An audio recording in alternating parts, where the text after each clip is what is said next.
Alright, gotcha. Let's see.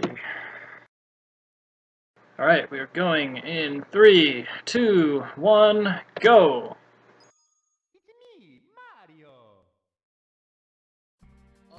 Alright, so welcome to Star Revenge 2.5 Remnant of Doom. This is supposed to be pretty much an easier version of Night of Doom.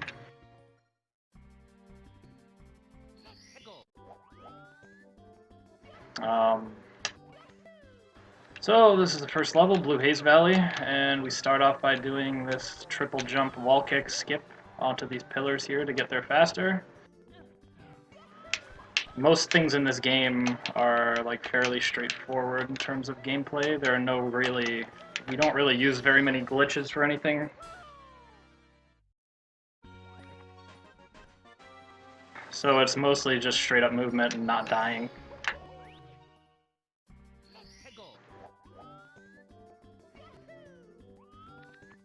So I'm just gonna go for 100 coins now. The main reason why I did 1 star before I did 100 coins was because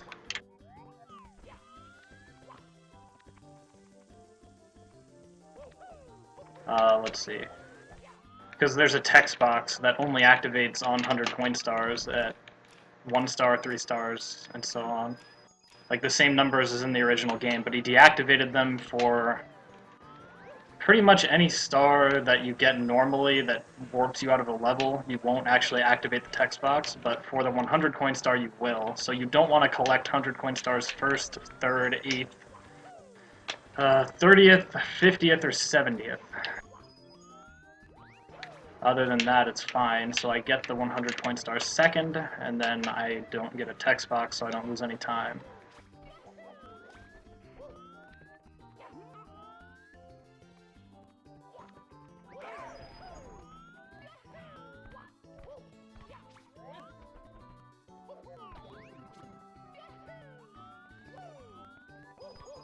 But yeah, this level's kind of repetitive because there's pretty much one main path that you take up the mountain, and you just deviate from that main path at different points to get each star.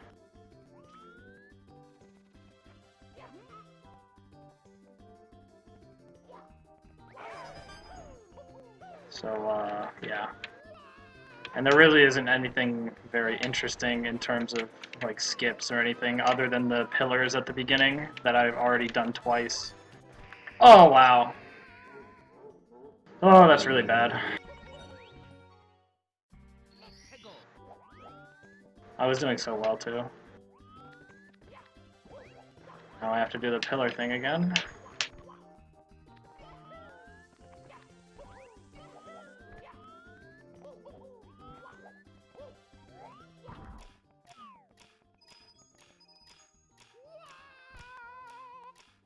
Why did I even wall kick? That's just a waste of time.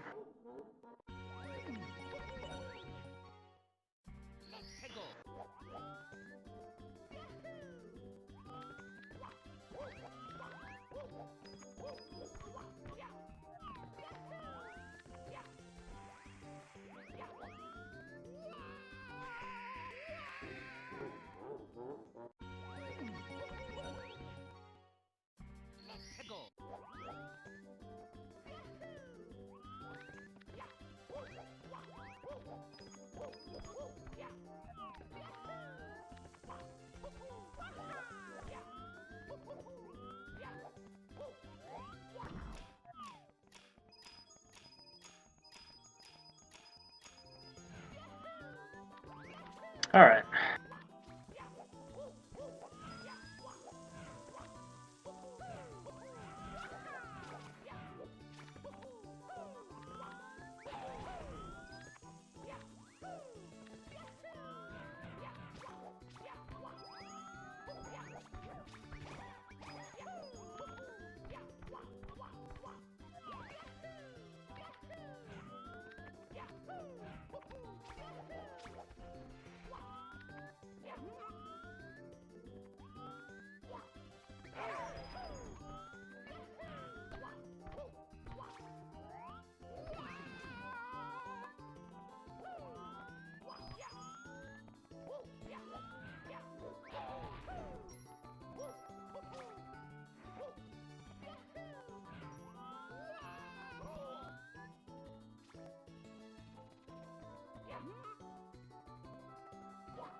Since I got good Chucky RNG, I can actually skip one of these big Goombas at the end.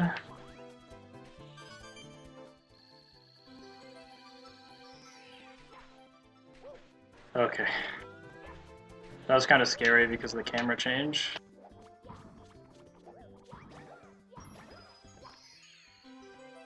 I almost hit the wall and died.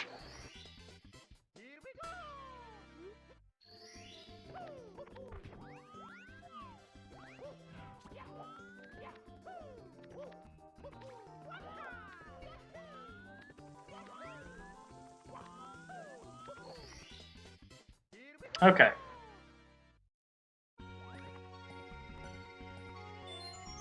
So now that that's done, just getting the rest of stars in the level, I'll pretty much go from longest to shortest in reverse order now.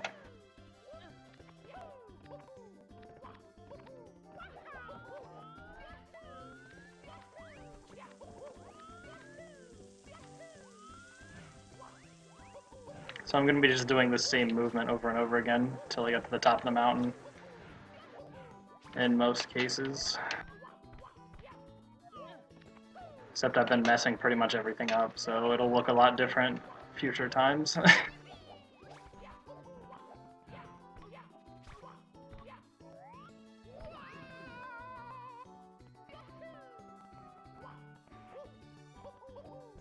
And here, you use the text box for the fire spitters thing to go right through you, so you don't get hit by it. I mean, there are other ways of doing that, but it seems fastest to do that. So you don't have to, like, be off to the side to dodge the fire, and you can just stand there. Oh, okay.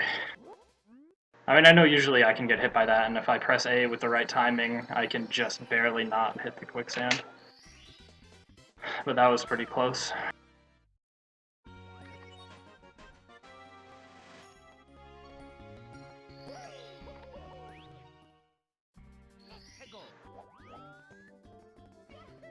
So once again, just a normal movement through the level until I get to the top where I get to do something different.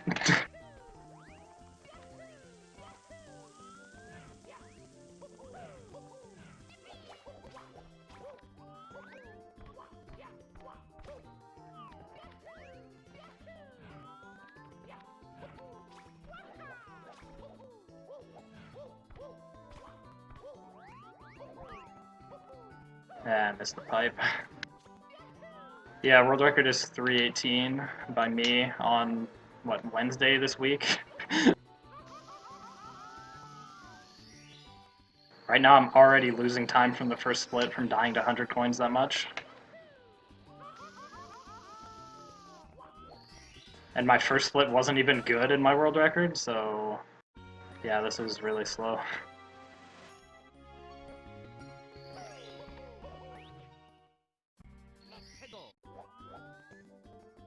3:18:10, if I can read my own splits. Yeah, that's right. Which are not displayed on the stream.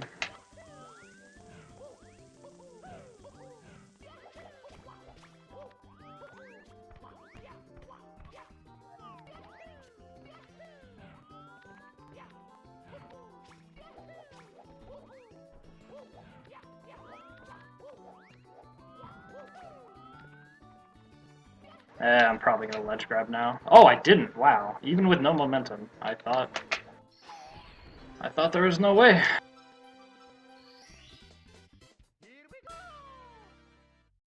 Anyway, just one more star, and this is one of the shorter stars in the level. It takes about 30 seconds if I don't mess anything up. So it should be about 10:28 when I finish this split. Oh dear. That's really bad. It should be like 7:40 or so.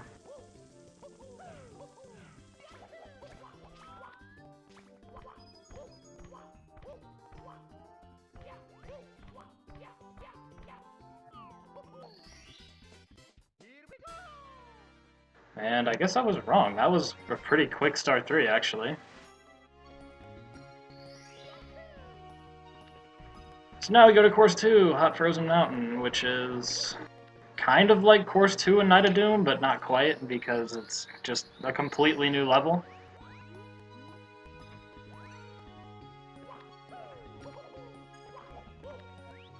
I think I'm just gonna get the hardest star in this level out of the way, first thing.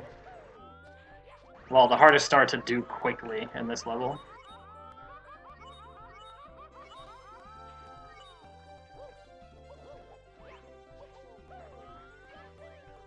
Oh, the fly guy flew away. I couldn't use him to get up there. Anyway, it's this broken bridge here, which is similar to the one in Night of Doom, but it's a lot easier because the platforms are bigger. There are no fire spitters, and there aren't as many amps. So what I try to do to be fast here is to land on the very back corner of each platform and then continue running after I land from long jumping so that I can go straight into the next long jump, rather than having to stop, reposition, and then run again to start to long jump to the next one. So I can just go through pretty quickly. It's kind of risky to do that, because if you're not precise with where you land on each long jump, you can end up running off the platforms.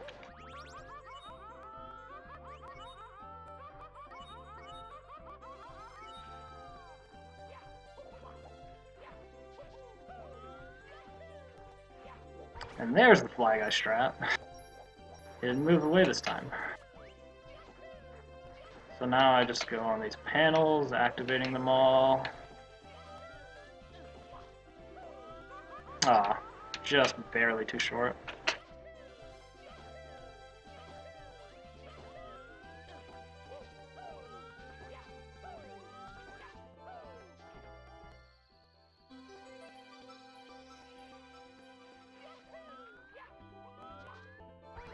Wow, I missed the bouncer.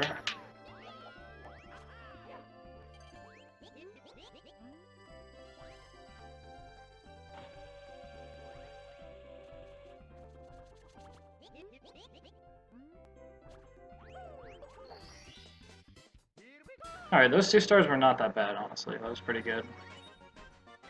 Other than the one lava bounce and missing the bouncer there. And now we get the star called Surfing on a Shell, except we don't actually need a shell.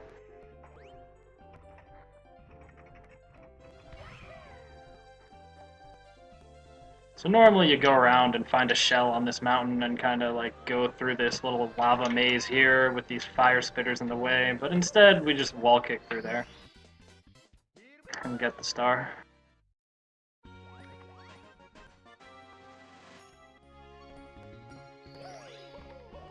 That's like one of the few skips for anything in this game.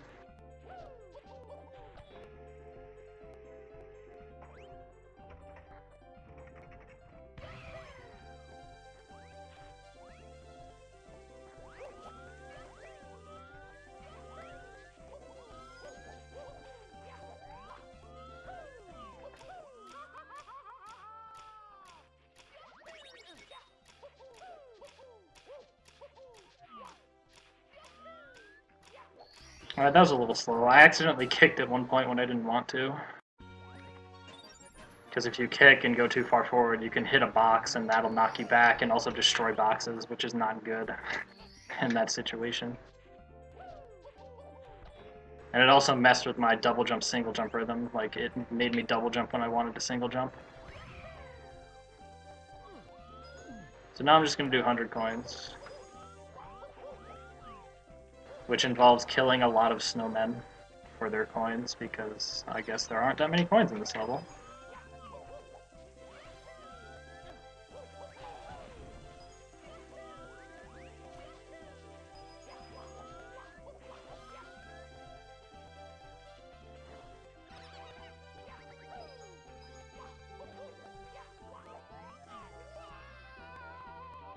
I mean, generally, these things take a while to die, so you wouldn't really want to use them for coins, but you don't really have a choice.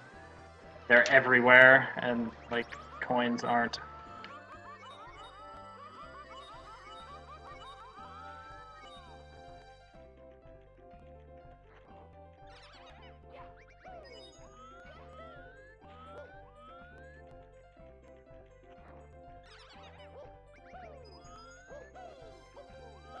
And that sign right there is supposed to tell you about invisible walls around that area. Thankfully I didn't run into any. I'm not sure exactly where they are, so I just kind of jump at a place and hope I don't hit any. The consequences for hitting invisible walls there are not too bad, though, because you just land back on the platform and don't die or anything, so it's not too bad. You just lose a little time from having to do the jump again.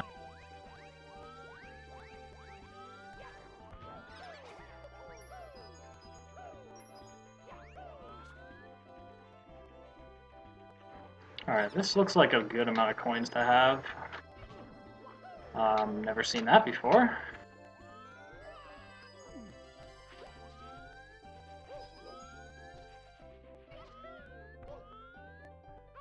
Nice first frame wall kick. Made me go a little too far.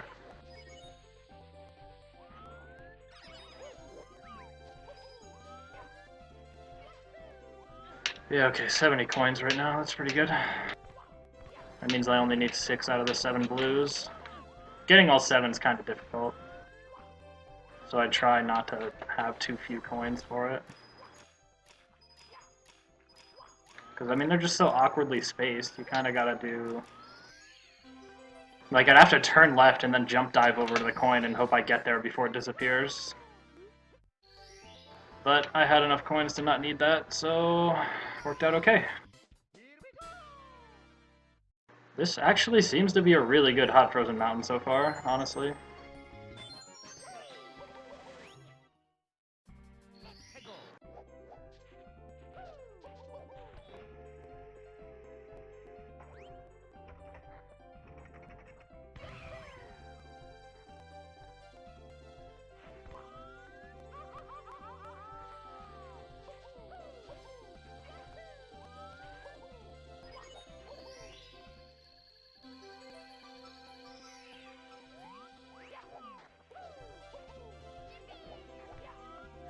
I hit the wrong wall, so my wall kick angle was a little off, but I golded this split by almost 20 seconds. That was actually really good. Or more like 22 seconds, I think? No, 20 seconds just about. Almost 21. So now we go to course 3, Spooky Folly Bay, which has one of the other few skips that exist in this game. And this is actually quite an interesting one that is kind of unique to this game, because I don't see many other games that have a skip like this in them. You'll see when I get to it. For now, I gotta do certain stars.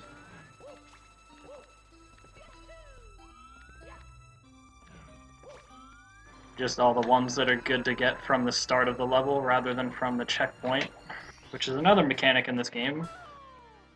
He has checkpoints, which when you activate will change your spawn point inside the level when you enter it. So, like, you save a little bit of your progress, which I tend to abuse. If stars are closer to the checkpoint, I'll use the checkpoint to get back into the level faster and get to the stars faster.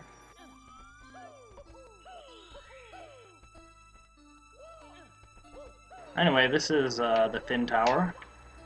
I did one fewer wall kick than I wanted to, which is just a bunch of arch wall kicks over and over again until you get to the top.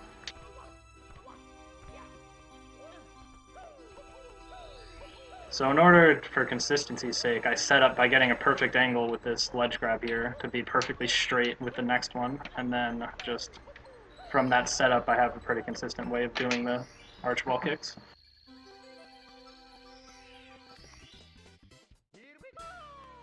Alright, there's one more star I have to get, and then I have to do 100 coins because of the checkpoint.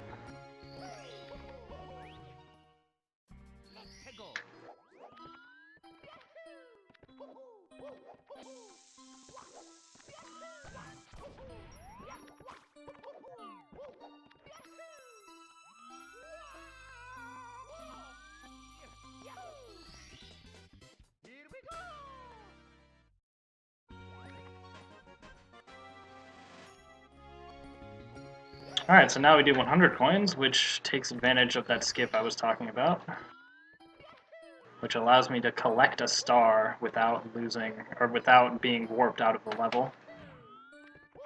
Discovered by AP616 before I even knew who AP616 was.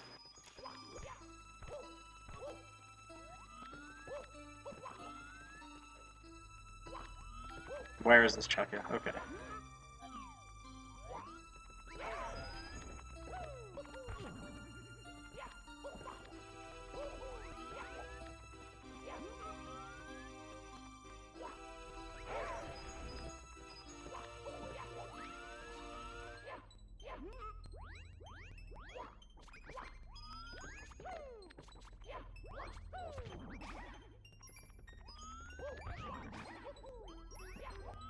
It might seem weird that I wanted exactly one Goomba there, but it makes the number of coins you have work out later.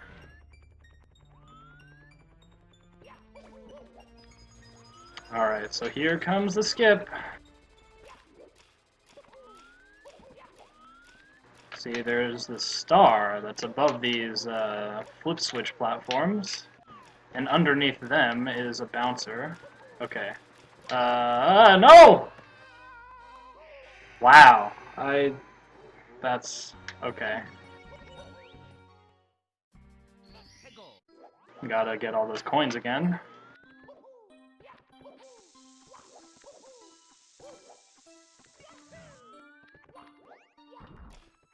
I didn't manage to see where the flip switch platforms were, so I was like going back to look for them. What am I doing? Okay, like this.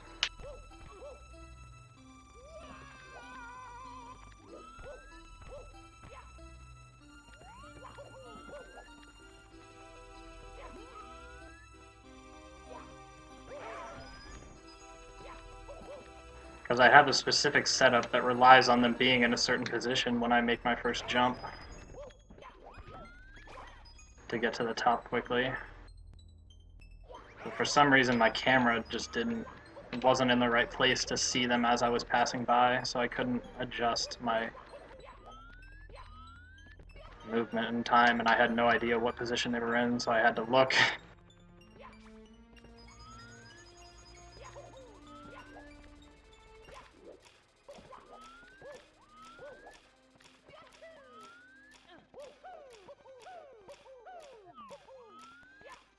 Okay.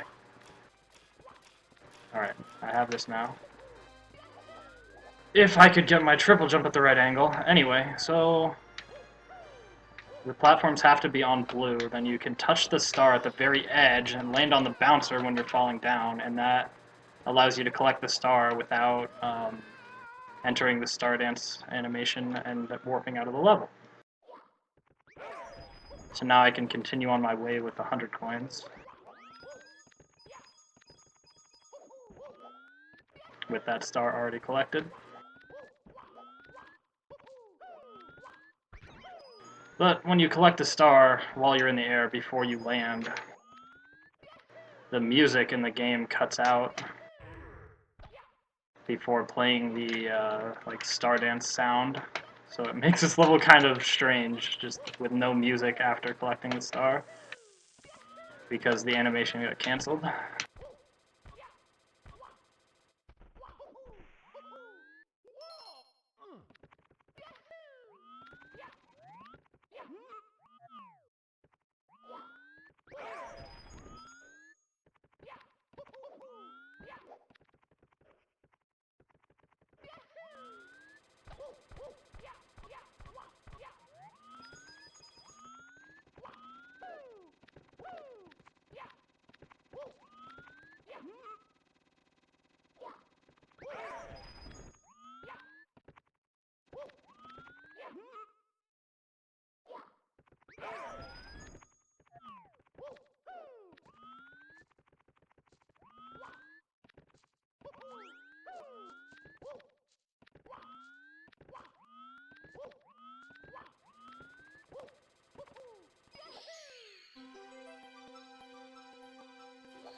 Alright, so I have the 100 coin star and I've activated the checkpoint.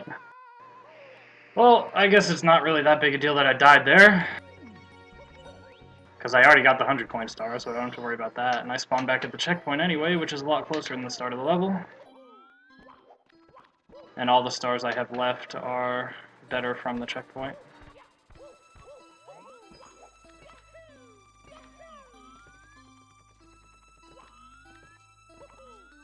Still, that's, 2 deaths in this level, so this is a pretty bad split, honestly.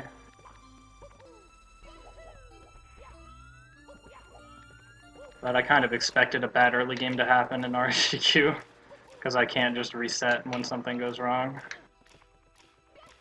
I mean, Hot Frozen Mountain was really good, but Course 1 and Course 3 are turning out to be pretty bad.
And I lost about another 2 minutes again.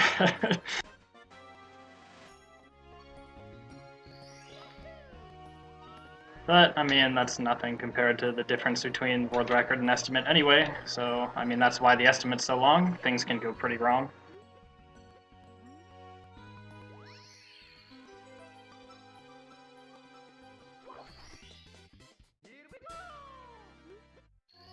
Alright, so now we're going to Course 4, which is Foggy Volcano Lagoon, which is a water level similar to Course 6 in Night of Doom, so for the first few minutes of this course, I'm going to be swimming around a lot.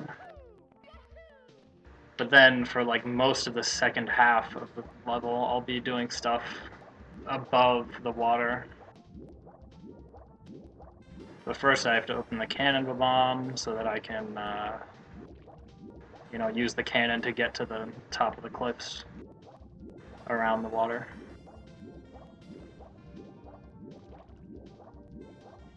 But I might as well just talk about Remnant of Doom in general now. The courses in this game are loosely based off of the 6 of the main courses in Night of Doom. Those being Course 1, Course 2, Course 3, Course 6, Course 8, and Course 12 from Night of Doom. That would be 1, 2, 3, 4, 5, 6 in this game. So this Course 4 is based off of Course 6 from Night of Doom. And Course 5 will be based off of Course 8, which was the desert level.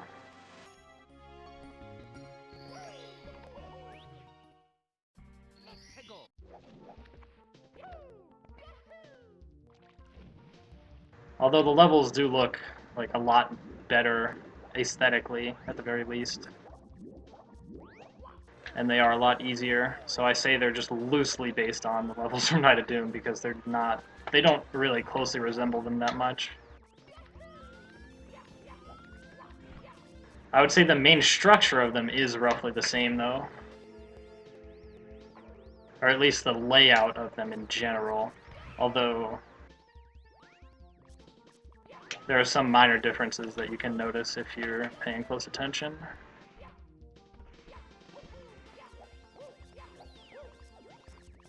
In terms of the layout. Like certain paths that exist in Night of Doom are closed off in this game, or certain paths that are closed off in Night of Doom exist in this game. Like the location of most of the gates in this level. Well, I guess in this level they more closely resemble Night of Doom, but in the remake of this level later on in the game, in the second half, it gets changed up quite a bit. So anyway, I went there just to activate the checkpoint because it ends up being closer to every other star in this level. Well, I mean, including the one I'm about to get. Like, it takes longer to go up to get the checkpoint than to just go straight to this star, but... GMD, Stan didn't really quit, he just kind of was taking too long, and the schedule of the marathon would have been held back too much, so we had to kind of cut his run off. I feel kind of bad about it, but, like, the longer his run went on, the longer I would have to stay awake for my Star Revenge 4 run later today, which would be really tough on me because I had to walk, like, almost 8 miles today because my car's battery died.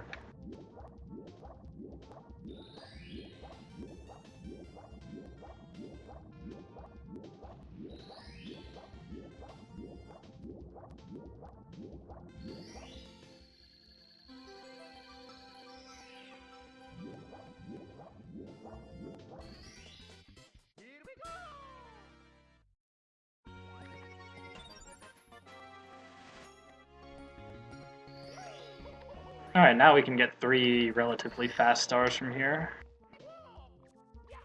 The first 2 are kind of slow, because the first one opens up the cannon, and the second one, like, gets the checkpoint on the way, and is slow to begin with anyway.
So there you want to wait pretty much till the metal cap's about to wear off before you press the switch, because you have to swim up after pressing the switch.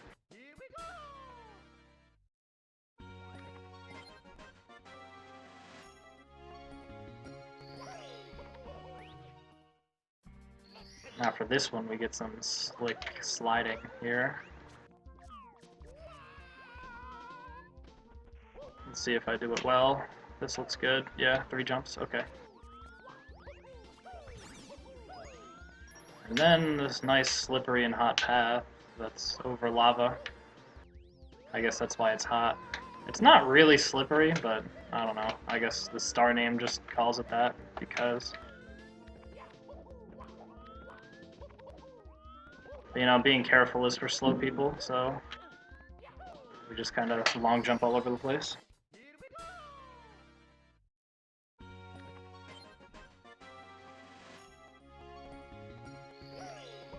And now for 100 coins and red coins.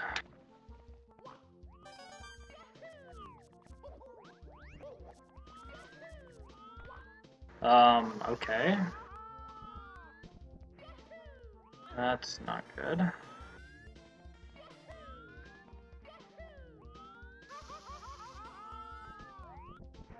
I guess getting the red coin before going here and still catching the cycle on the red platform is too much to ask.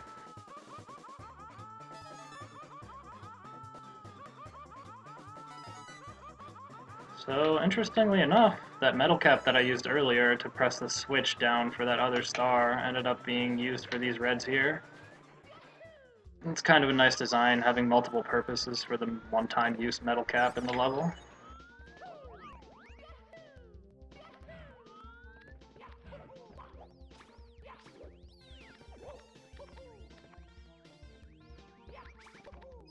Ah, bad RNG. Lost 2 coins. Although, honestly, that happens most of the time anyway, so it's not like it's that big of a loss.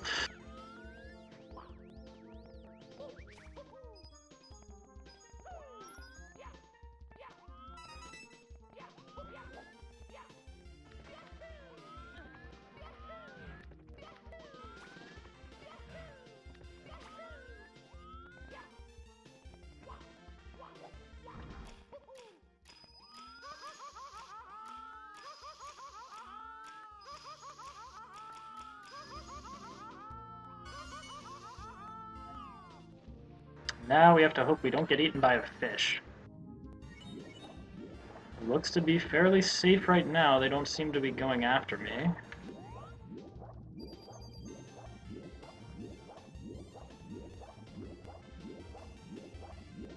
Alright, so this 100 coins looks to be pretty good already. Nice that I was able to get those coins immediately after killing the water strider. And I think I have enough coins already. I just need to finish up the normal route that I generally do. Because I'll have 83 when going up to the tower again. And I think there are enough Goombas on the way that I can just kill all the Goombas and have enough coins. I pretty much need 87. Oh, so I'll need 4 Goombas, which there are 4 Goombas on the way, so I can do this. I don't have to get any extra coins from anywhere.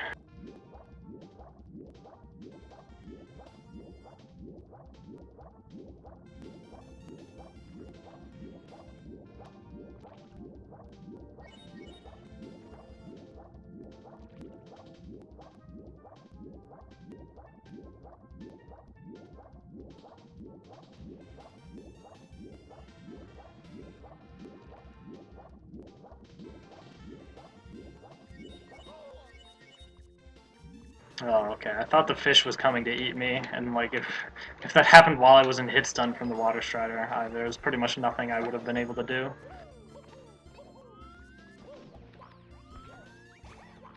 Oh, okay, got it.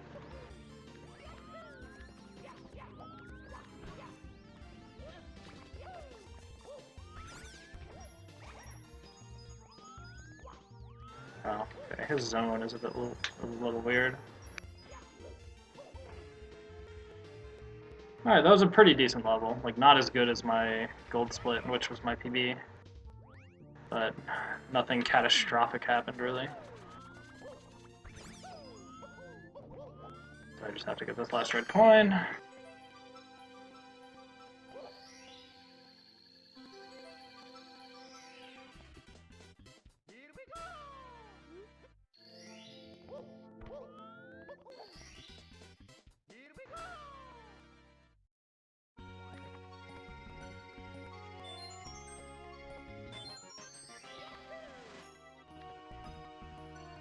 Alright, now for arguably either the second or third hardest level in the game. The other level that's definitely harder than it being course 11, which is the harder version of this level. And the other one arguably being course 12, which is the harder version of the next level. I think I'm just going to do safe strats for these panels. Because there's this one strat that saves a couple seconds, but I haven't really been consistent with it in the runs that I've been doing to prepare for RHDQ, so I don't think I'll go for it.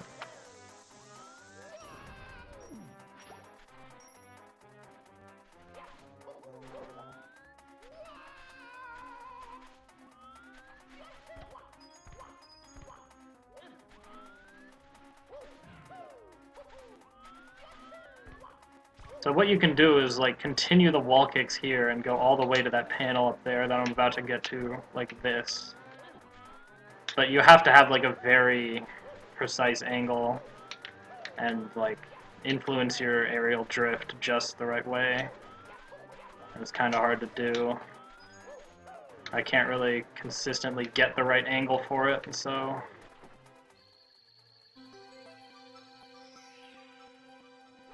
I could practice trying to get setups for the angle, but I didn't really have time to do that before RHDQ, so just played it safe.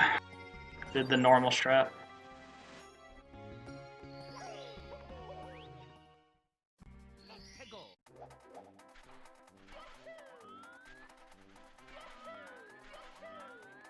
Nice little strat there, discovered by Captain Bowser as far as I know.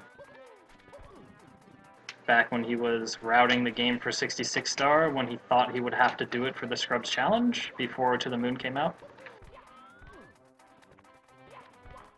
But now he won't ever end up running this game at all because he doesn't need to for the Scrubs Challenge, which I think is kind of sad, but oh well. He could definitely do pretty well. And currently I don't have any competition in this game, which is always welcome to have.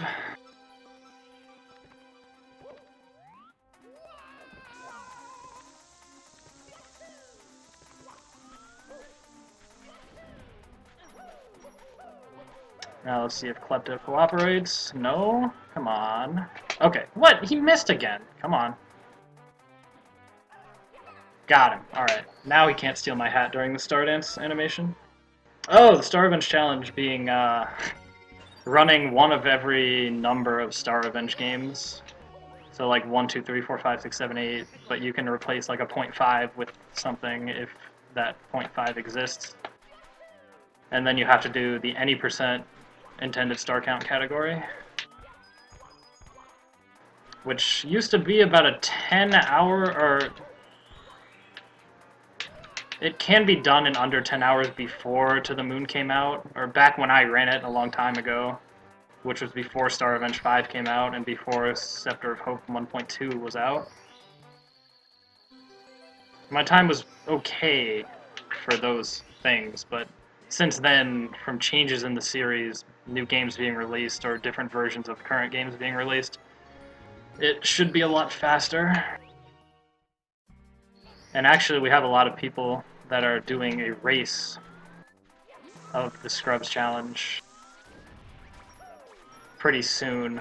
Like, we're gonna try to do it in the weeks following our HDQ.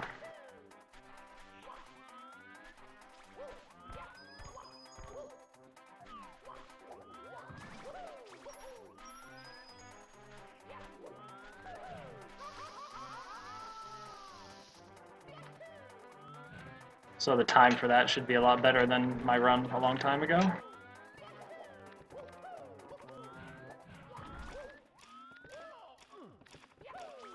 Yeah, it'd be cool to do that, Aglab, yeah. But who knows how it'll work out. We'll have to see.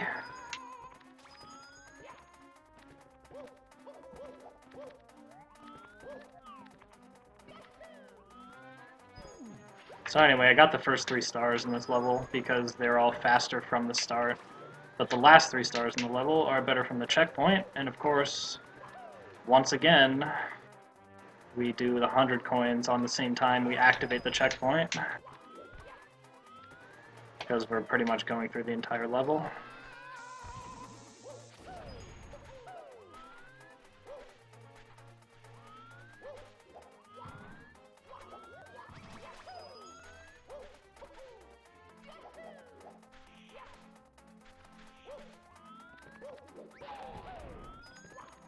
Oh wow, I actually got all 10 coins in that box. That's kind of rare, actually. Oh no! Oh, that was so close. I just happened to hit the wall with a kick. Didn't have quite enough momentum to get to this face of the pyramid that I wanted. I tried to recover by jumping, but that ended up going too far, and then I didn't have enough room to build up speed to get to the next platform. It was all this chain reaction starting from not having enough momentum in the first place. But that's just how pyramids work a lot of the time. If you mess up one thing, it can spiral out of control relatively quickly.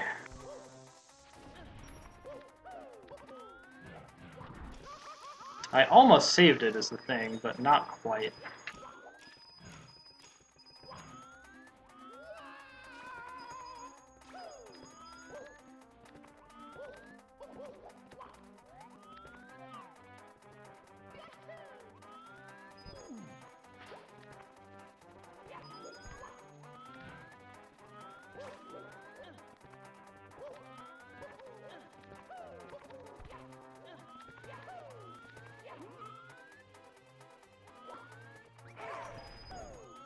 Okay.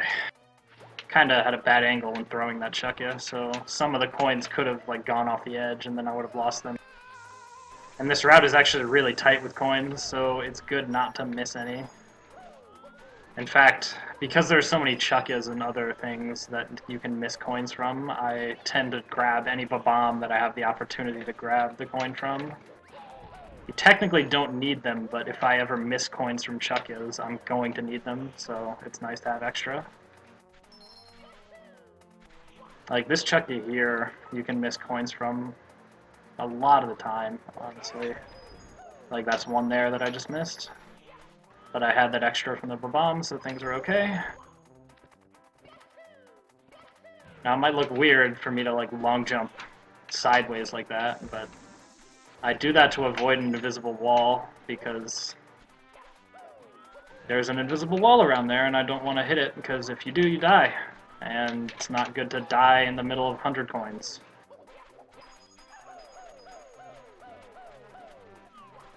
Alright, and that's the last of the coins I need.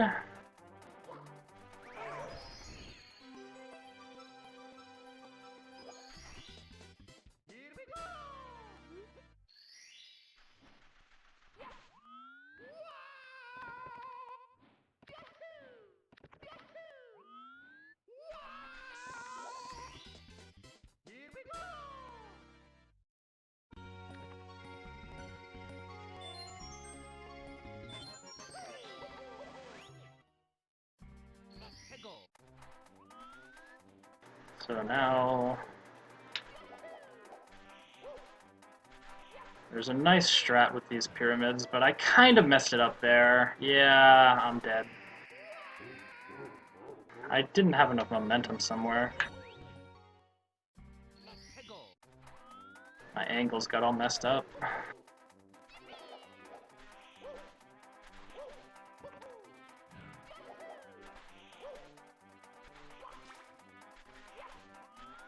Alright, that's not what I usually do, but I had to improvise because it was going wrong.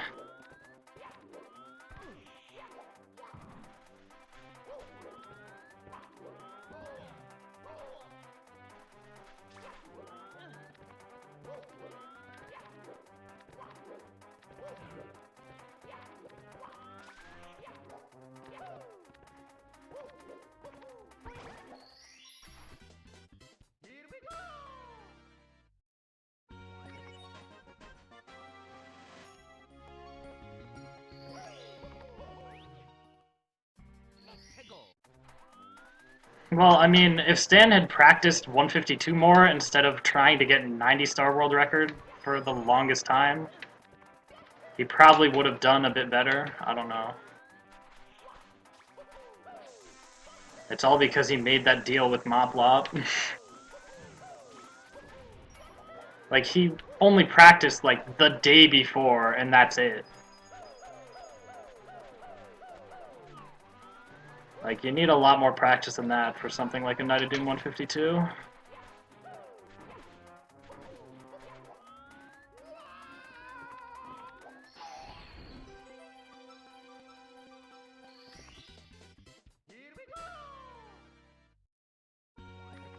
Alright, that's the end of that. And as it turns out, I am ahead of PB now, because my PB lost 6 minutes in that canyon. And I only lost roughly 2 minutes instead of 6. So I gained all the time that I lost in Blue Haze Valley and Spooky Folly Bay.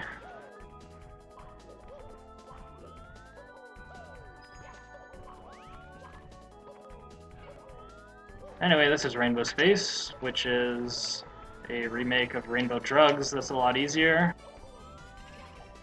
The second form of this level is actually called Rainbow Drugs, just as it is in Night of Doom. And it's overall darker in its visuals. And a lot of, pretty much the location of everything has been changed. And the ways of getting from one place to another are completely different.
So once again, we're going to be activating the checkpoint here.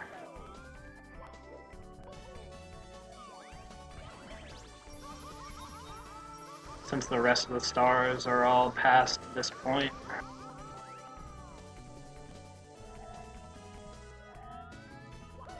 You have to go out of your way a little bit to get the checkpoint, but overall it's worth it because you can spawn here later after you collect stars.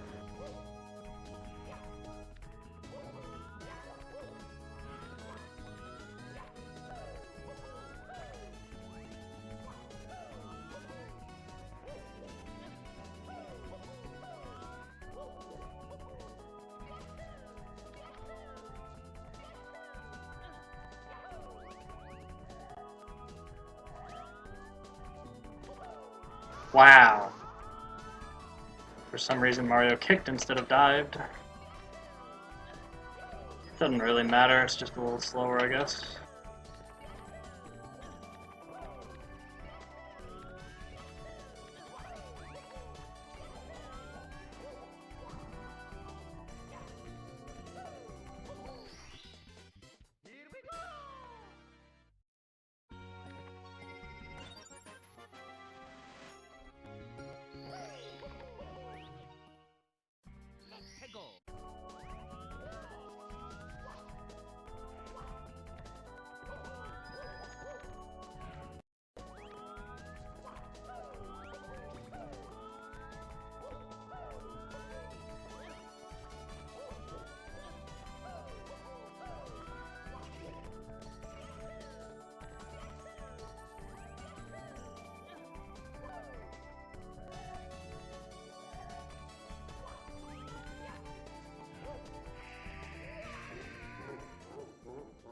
Wow.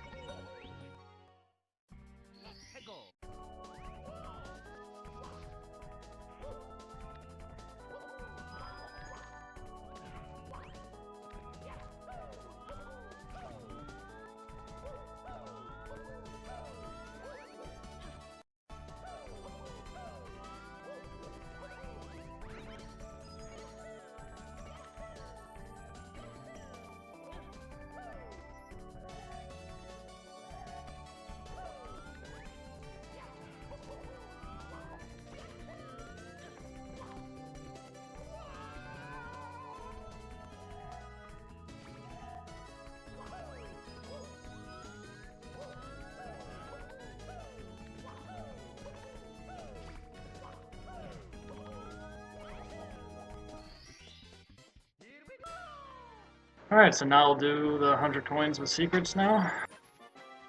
Main thing is you don't want to select star 6 when you do secrets, which is the star for secrets, but the main thing is the checkpoint does not appear when star 6 is selected. And I want to start from the checkpoint so I can jump down here and get the secrets all in one line without having to backtrack.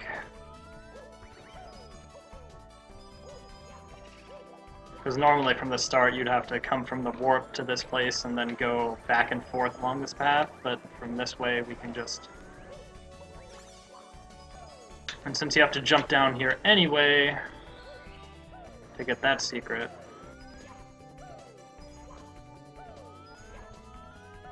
you get everything from the beginning of the level anyway, so the checkpoint is just a lot faster.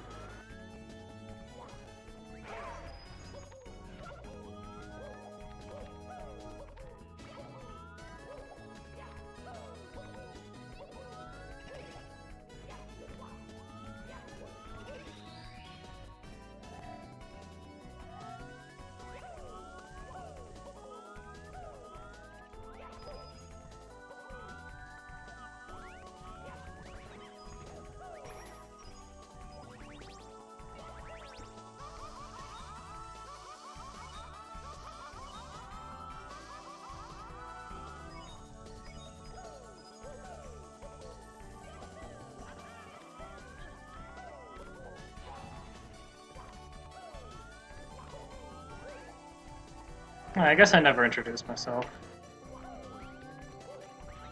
And this is my first run at the event, so maybe I should. As you can probably see, from the layout or whatever. I am InfiniteVoid316, and I speedrun pretty much every Star Revenge game, except for Night of Doom so far, but I have completed runs of every Star Revenge except Night of Doom currently. And I have completed Night of Doom save stateless, I've just never done a speedrun of it. I'm working on doing so, but I went the wrong way.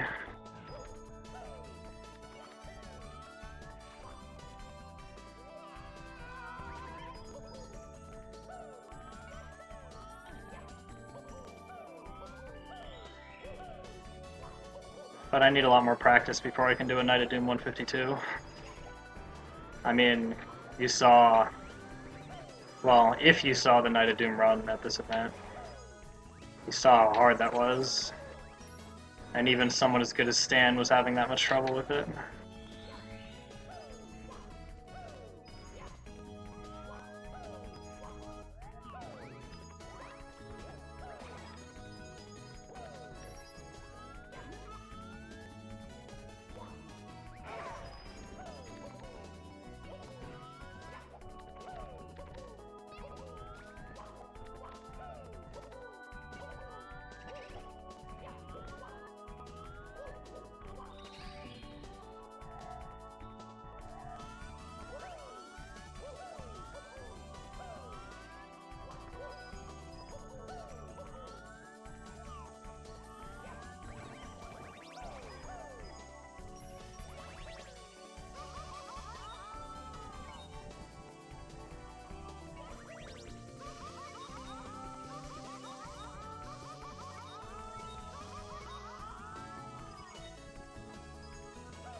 The reason I went up there to kill the Scuttlebug first is that the Scuttlebug can sometimes jump down and hit you while you grab the Chukya, which ends up forcing you to throw the Chukya off the edge, which can cause a little bit of a problem.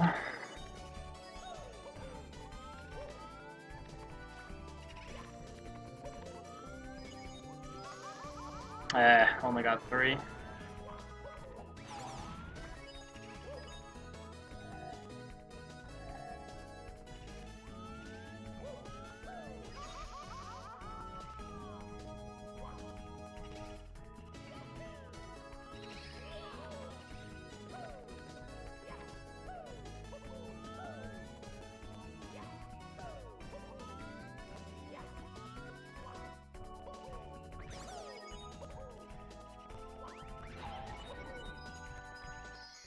Oh, landed on the Scuttlebug at the wrong time there. The coins could have spread out more and I could have not had enough. That could have been bad.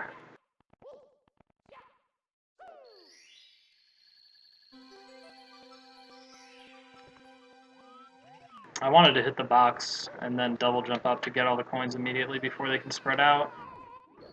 And then kill the Scuttlebug after that to get its coins. Didn't end up working out that way though.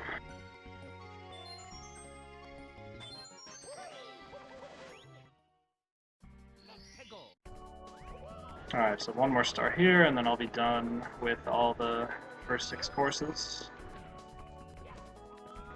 And then I can move on to Fort of Lost level parts.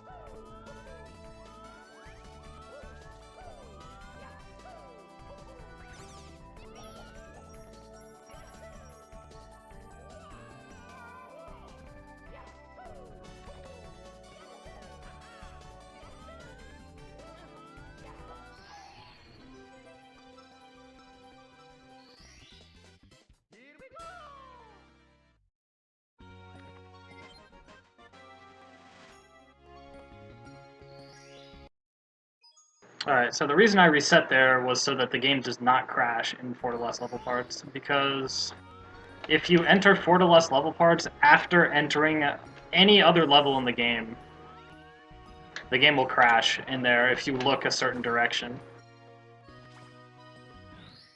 So you have to reset and make sure this is the first level you enter to avoid the game crash.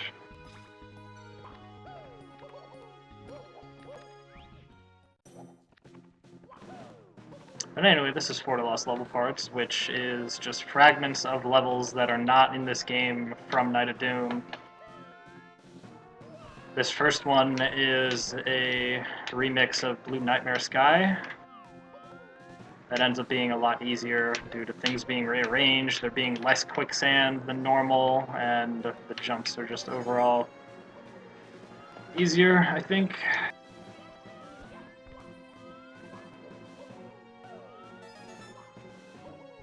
And this level does have a skip in it. The only problem is that skip is only useful in 66 star because you need the red coins in this level, and you can avoid the red coins by doing this to get to this pipe right here, which leads to the boss fight. So if you just want the key and don't need the red coin star, you can just do that immediately, and you will be able to get straight to the fight very quickly.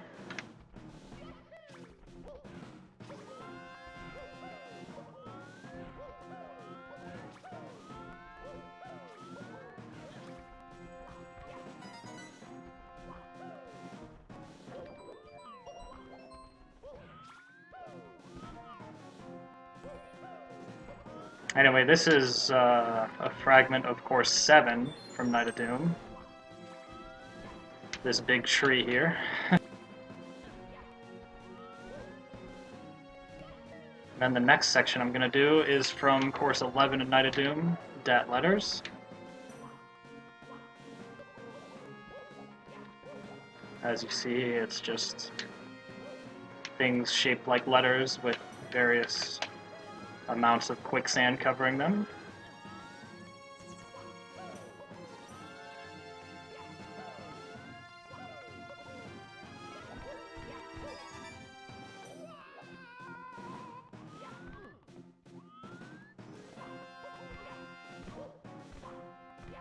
Thankfully, you made the jumps a lot easier than the ones in Course 11 in Night of Doom, though.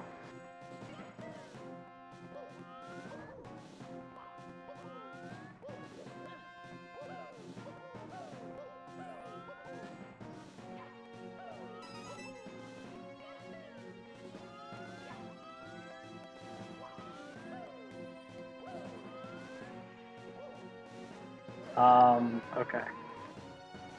I normally jump all the way to Bouncer from there, but I don't think I built up enough speed to actually make it there, so I just played it safe and hung back.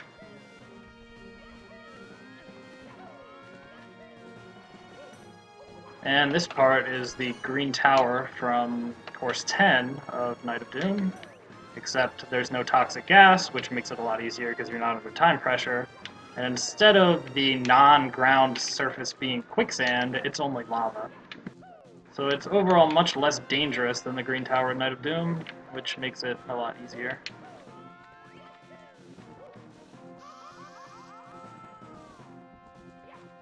For some reason, Mario just didn't kick there when I wanted him to. So I ended up landing in the lava.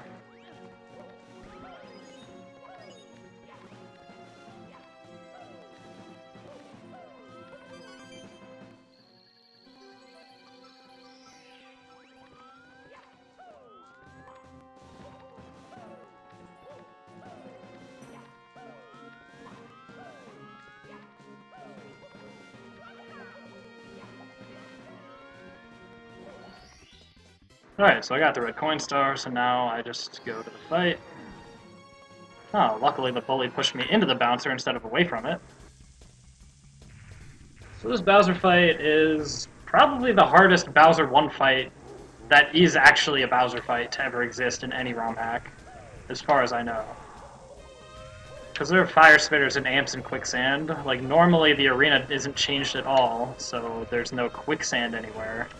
And people don't really add many obstacles to a Bowser 1 fight.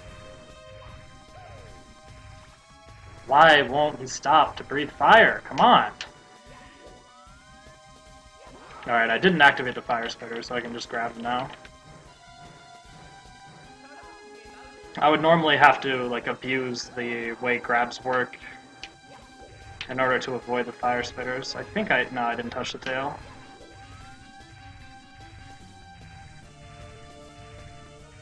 Oh, come on!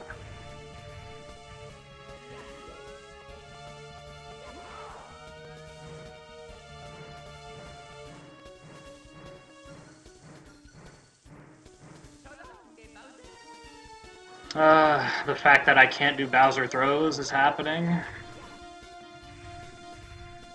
Let's see. Is his tail even accessible here? Alright, got it. At least I'm pretty sure I got it. Yeah, I did. Alright, finally.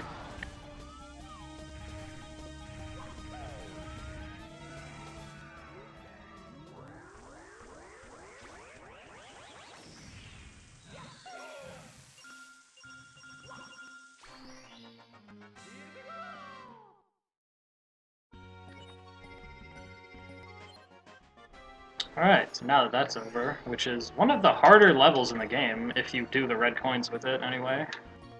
I mean, the skip isn't really that easy, but once you do learn it, it's not that bad. But casually, like, that's one of the main roadblocks for people, I think. So as it turns out, falling off in the warp zone brings you to this magical place known as Forgotten Lands 1, which is a remake of Night of Doom Course 13. Except all the color has been drained out of it, and it's only gray. And there are also no enemies or anything. So the fact that all the fire spitters and fly guys are gone ends up making it a lot easier in a lot of places. Particularly stars 2 and 3. Wow, I missed that.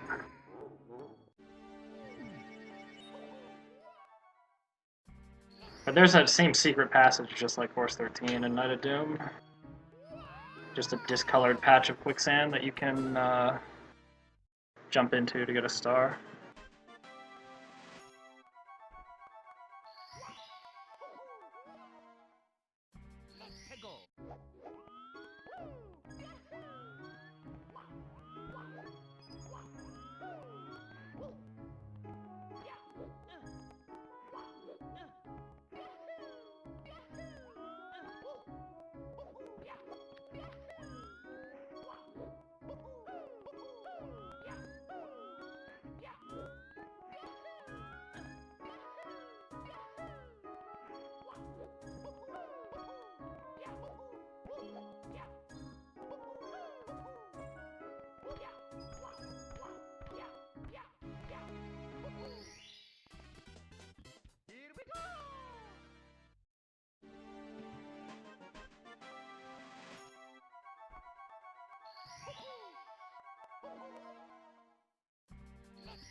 Alright, so now, since I've gotten the 2 stars that are faster to get from the start, I do 100 coins and get the checkpoint. As is the pattern with most levels in this game. Anyway, levels that have checkpoints, generally that's how it works.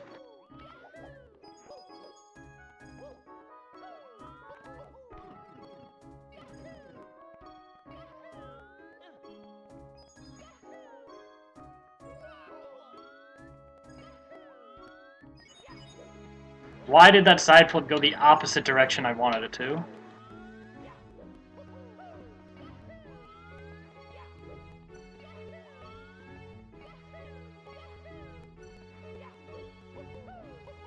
Shoutouts to Captain Bowser for coming up with this 100 coin route.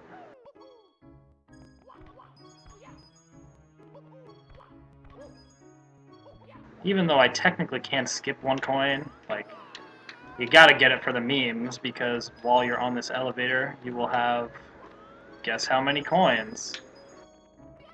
33! which is a great number in this game because 3s are Illuminati symbols.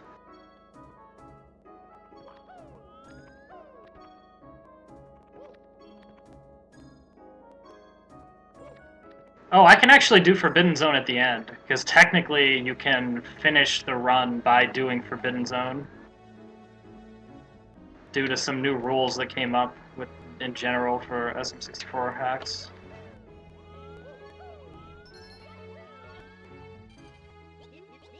If games have multiple endings, then in the 100% category, you can use whatever ending you want.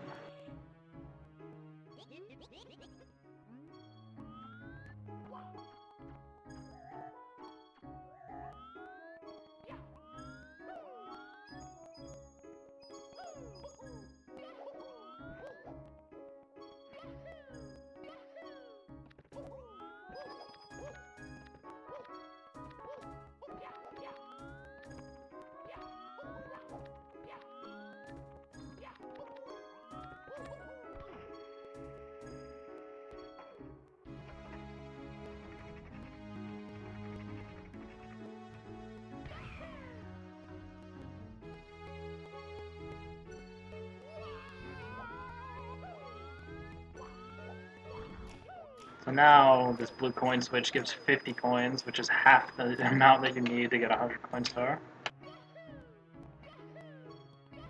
So then I'll finish up this route by getting the last 8 coins in this ring, except I only need 7 of them because I have 1 extra.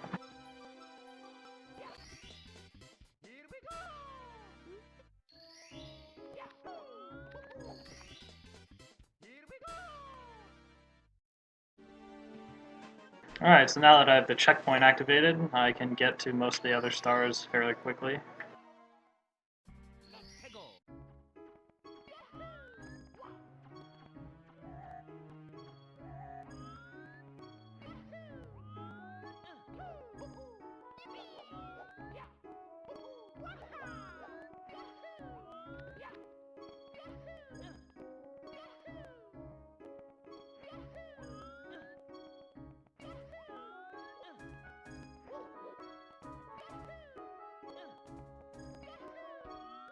Yeah, this star is a lot easier without the fire spitters,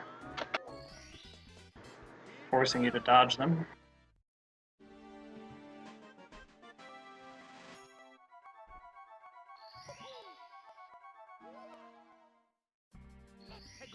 The platforms are also slightly bigger than they are in Night of Doom, so that makes it slightly easier as well.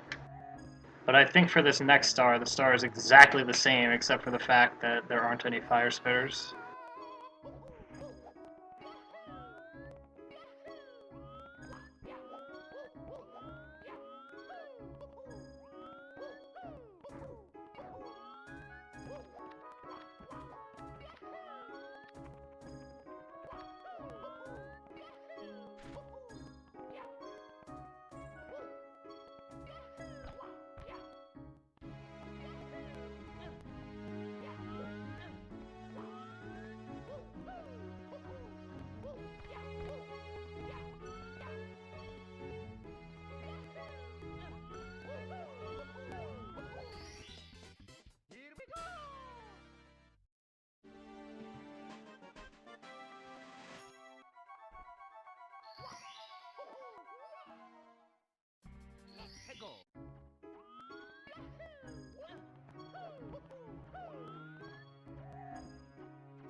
For this last star, in this game, there are these nice little shrink platforms here that allow you to get to this secret warp much easier than in Night of Doom.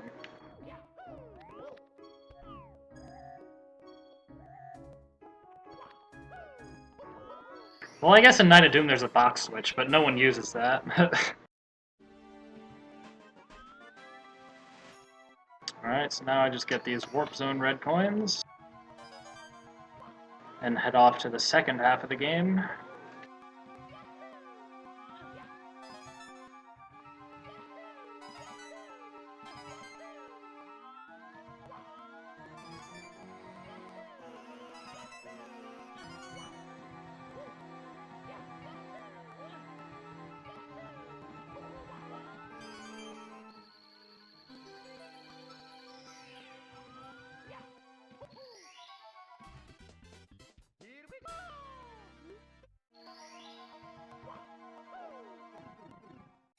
Alright, so now we go to the second half of the game, which is basically the same as the first half of the game, except a little bit darker, and they made all the levels a little bit harder. There are also other differences between these set of levels and the first 6 levels, but it would take a while to explain all the differences, so I'm not going to bother with that. You do pretty much the same skip that you do in Blue Haze Valley here to get onto these pillars faster. I missed one.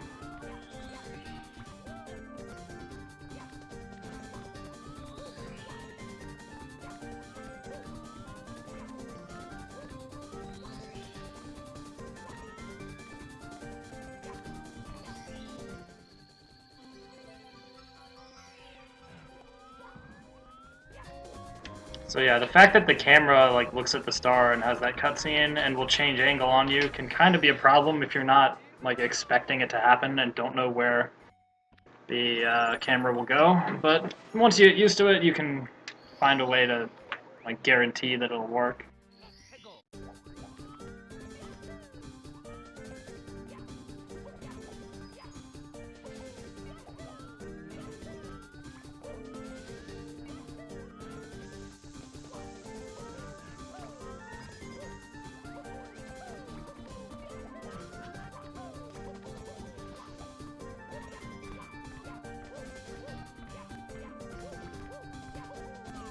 This level is mostly just doing those wall kicks right there. Like, you have to do those for 3 different stars. Well, with the strategies that I use anyway. I think there's some other way to get star 4, but I think it's slower and harder than doing it the way that I do it here.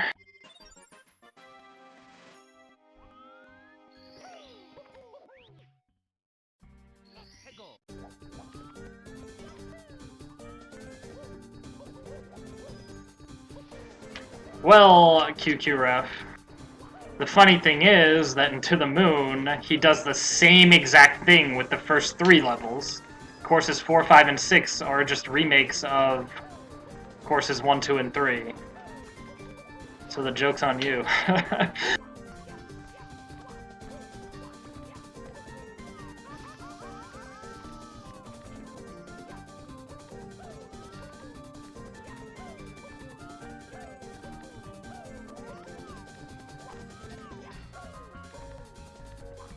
So you can just long jump down to this star here.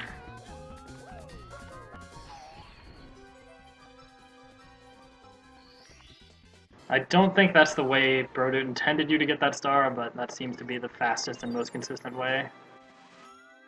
So that's what I do. Now I should do 100 coins, which, depending on RNG, can be pretty bad, because like if you miss too many coins due to RNG, you might not have enough by the end. So I tend to get a lot of coins from like individual piranha plants and bombs whenever I can.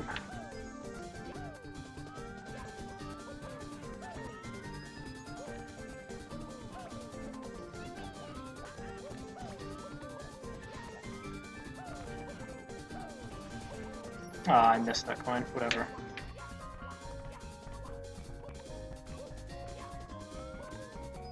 The route can account for that. Usually, if it doesn't happen too often.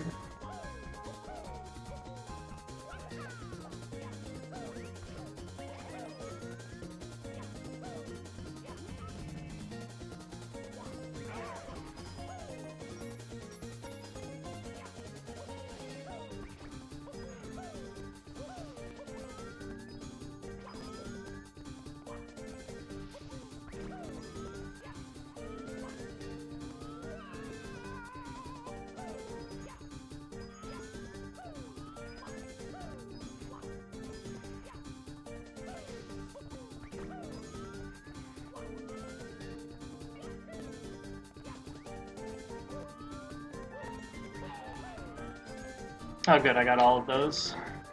Missing coins from that box is fairly common.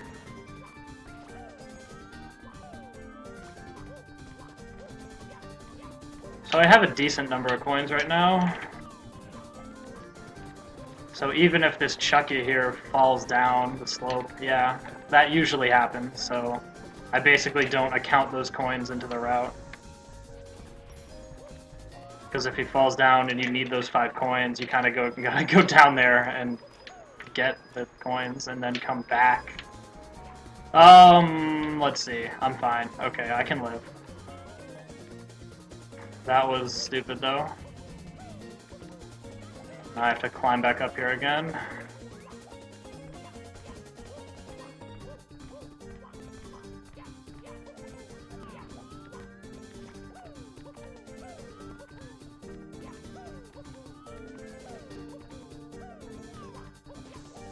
Alright.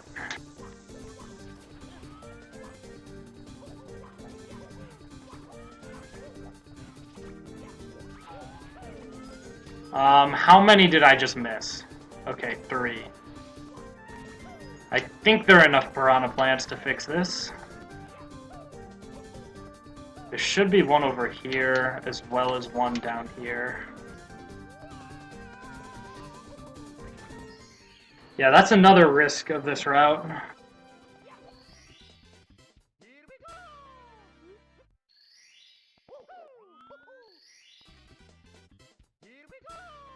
If you miss the coins from that box, you need to make sure you only miss 3 or less. Otherwise, you don't have enough.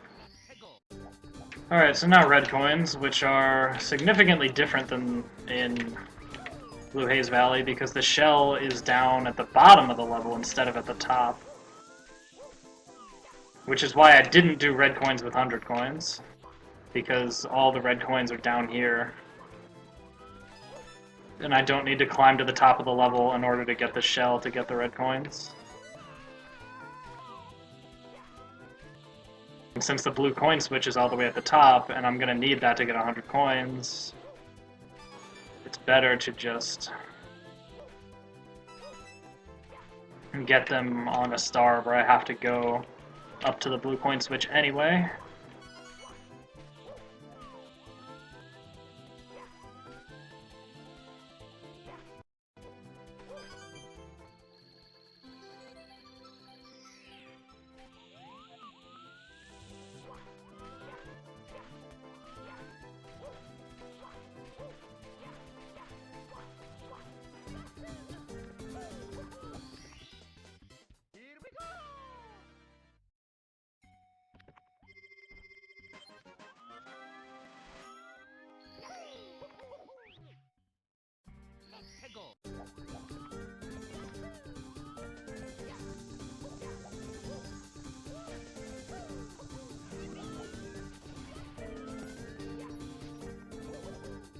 Alright, so this last star is just in an invisible box, but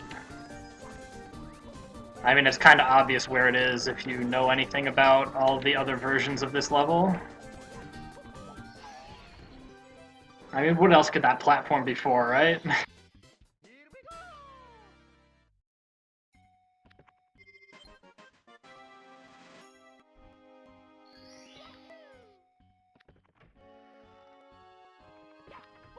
Alright, so now Purple Midnight Mountain, which has the same music as Course 2 of Night of Doom, but it's pretty much the same as Course 2 in this game, with just a few minor changes. Like, basically, they just made every star harder. Instead of panels, you have to do red coins, which means you're forced to lava bounce, which means you have to manage your health accordingly, or you'll run out and die.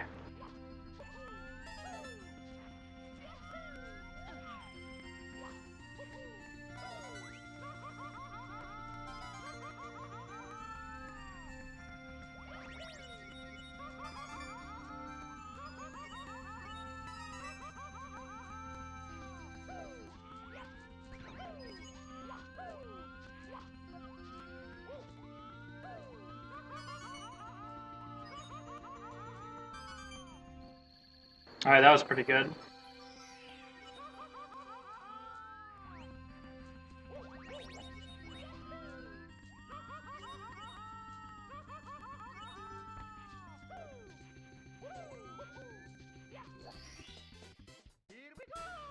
Yeah, you should play more Remnant of Tomb Ocarina of Time fan. It's a very good game, probably the best Star Revenge game in the series. Now, of course, I would say unquestionably that it is the best Star Revenge game in the series, but not everyone might agree with me on that. But it's just fairly high quality, and it is a nice challenge, so, like, it's just overall a good game. It's difficult without being completely cancerous, essentially.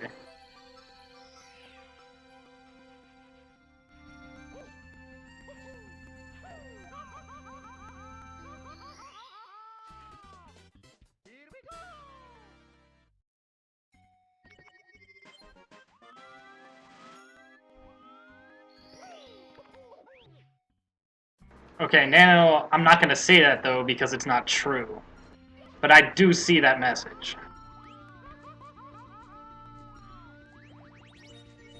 Maybe Brodoot might think so, but he's wrong.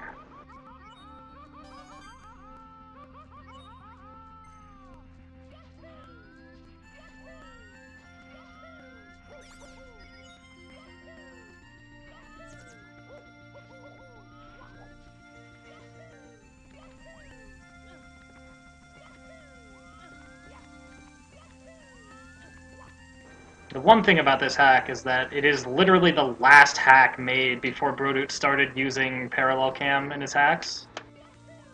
So it's the last one that doesn't have parallel cam.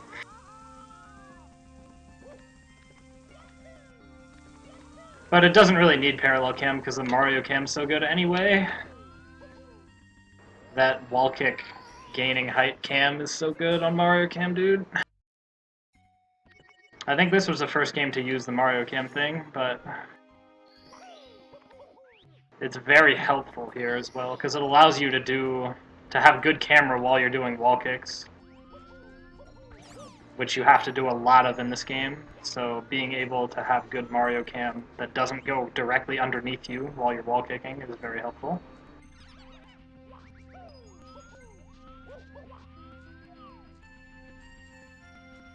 So now I'm going to do 100 coins with panels.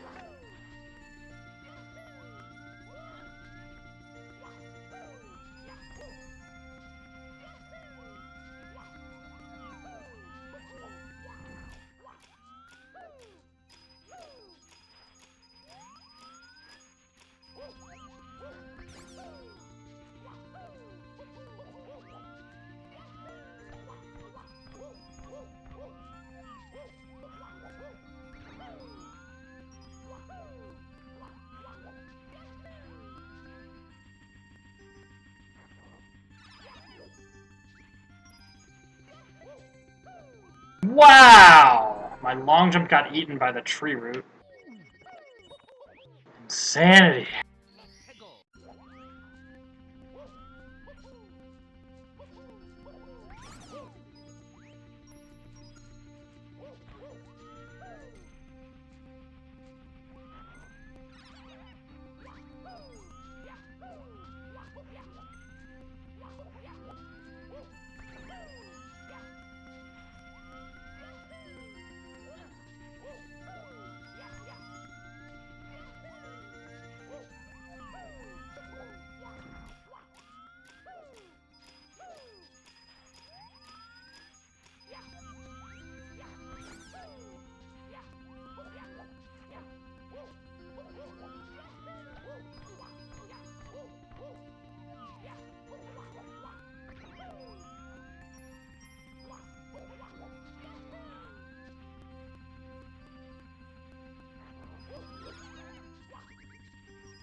And now for pretty much the hardest jump in the level. That double jump's pretty tight.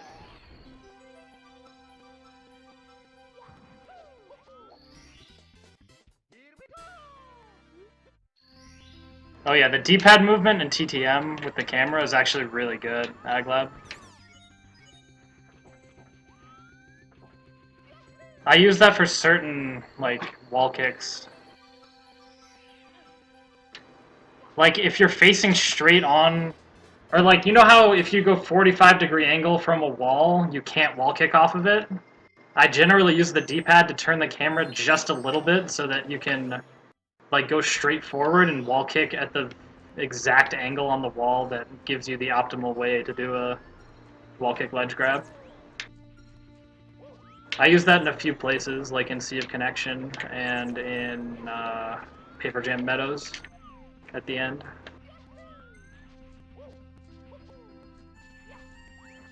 I need coins. I don't know where I took that 2 damage. I can't remember.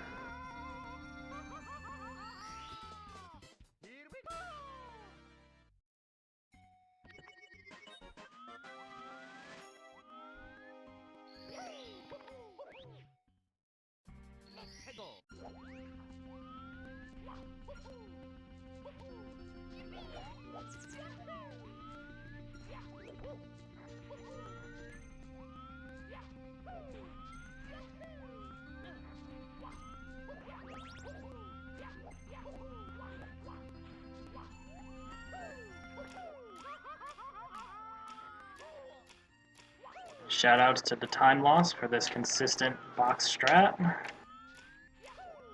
Because normally you have to mess with upside down wall kicks, and there's pretty much a 50% chance of you just dying for doing the strat that I used to do before I saw Time Loss do that. Being able to triple jump right on top of that box just makes it so easy to do.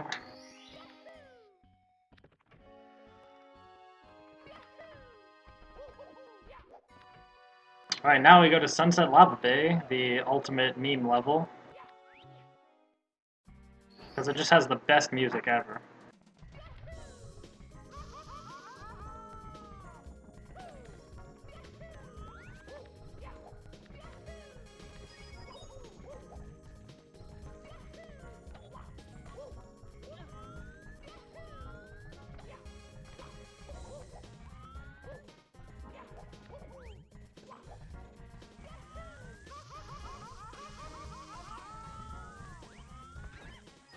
Press 1 in chat if you want me to sing along to the song during 100 coins.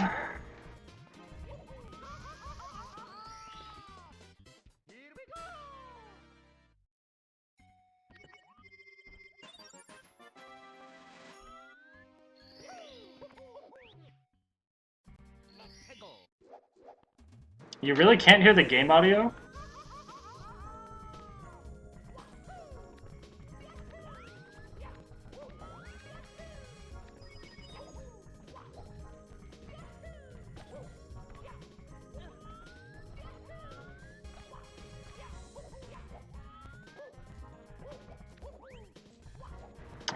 Okay, so 100 coins will be the 5th star I get in this level, so when I get there, it is on.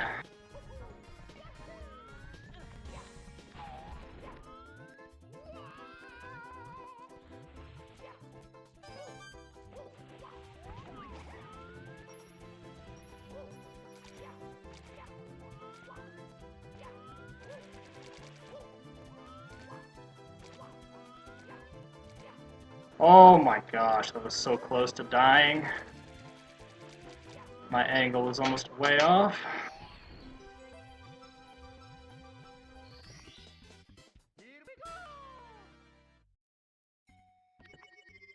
If I turn my game audio up any louder, it will hurt my ears because of the headphones.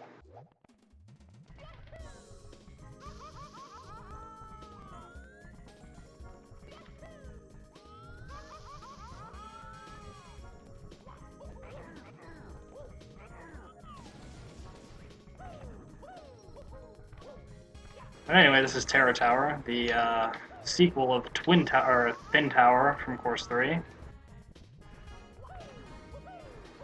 You don't have to collect secrets on this one, though. Instead, there is a box which at the end to get to the star. But, you know, nothing to see here, just a bunch more arch wall kicks, all in a row.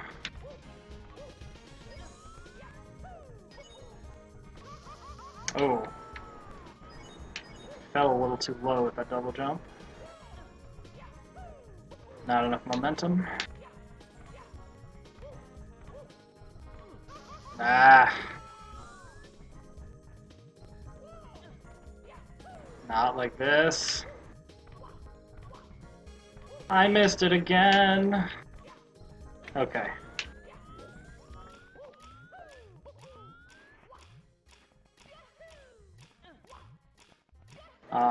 Okay. Played it a bit safe because I have a history of messing that up and falling off the boxes.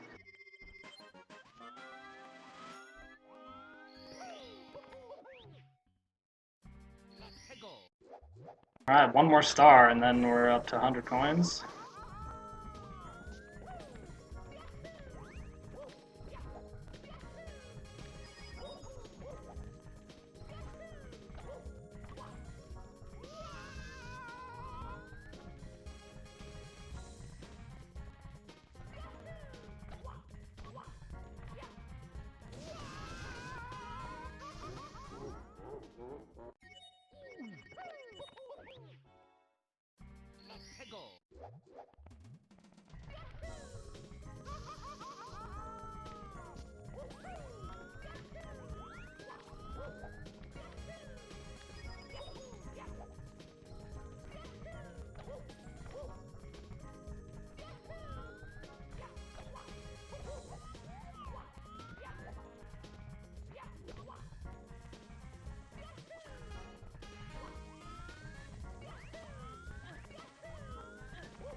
What?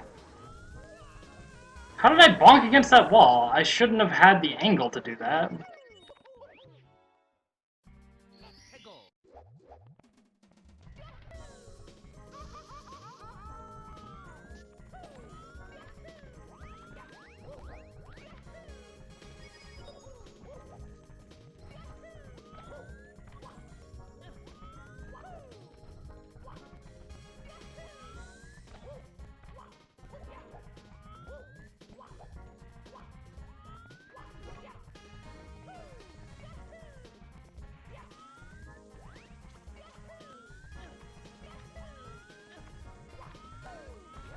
Sorry, Missourians, gotta do them in order for some reason.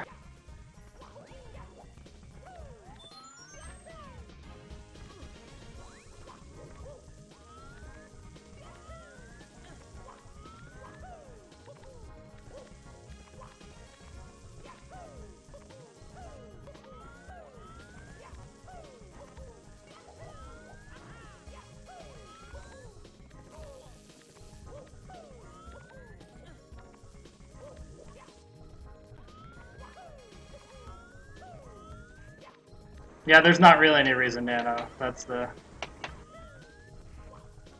secret.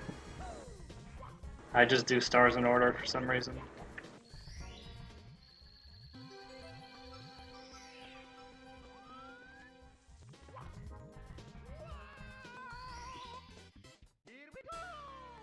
Alright, here it is. 100 coins.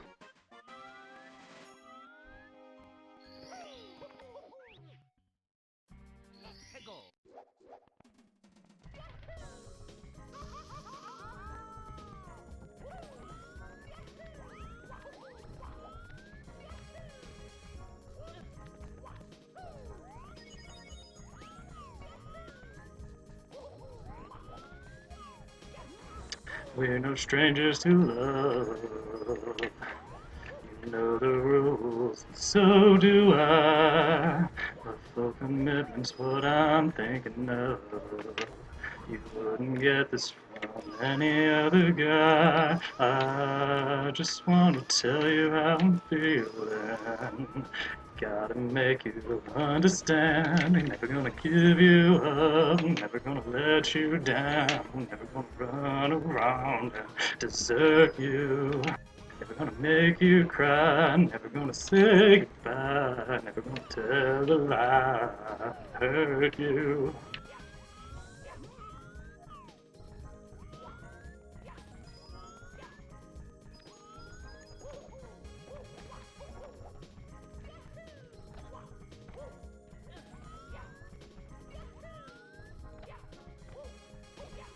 We've known each other for so long.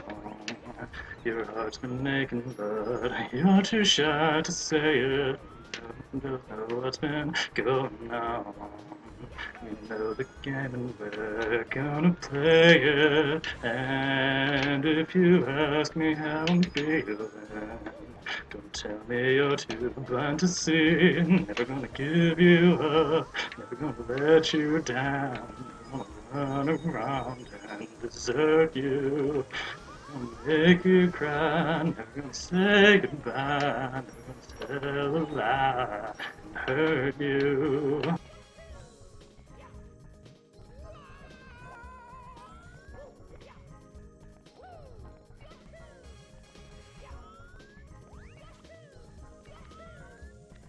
Yeah, I kind of forgot the words for a second there, but I got through it.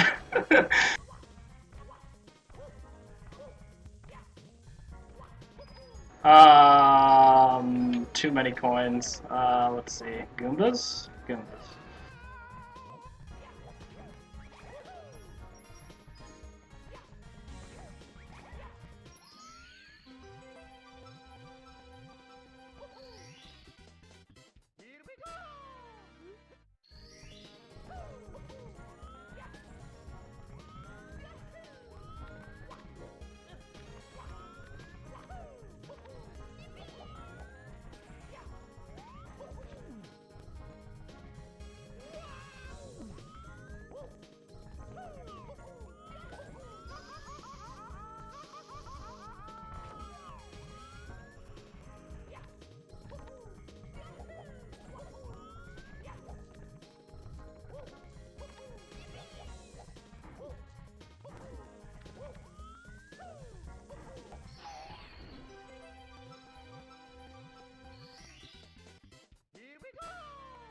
Alright, so now there's just reds left.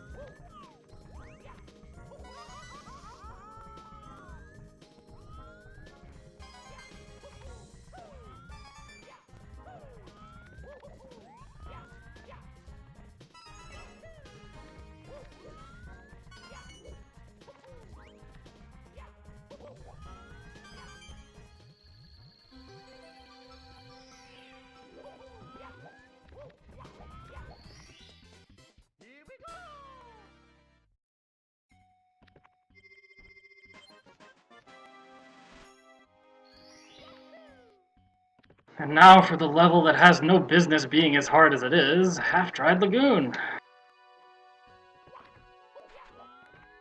See, basically he decided to take half the water away and replace it with quicksand.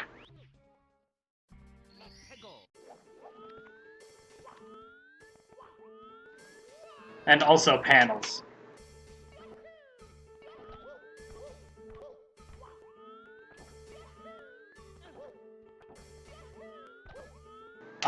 I left that one blue. Wow, good one. I can always go back and get it later, though. It's not too bad. Oh. Doesn't matter, I guess, now.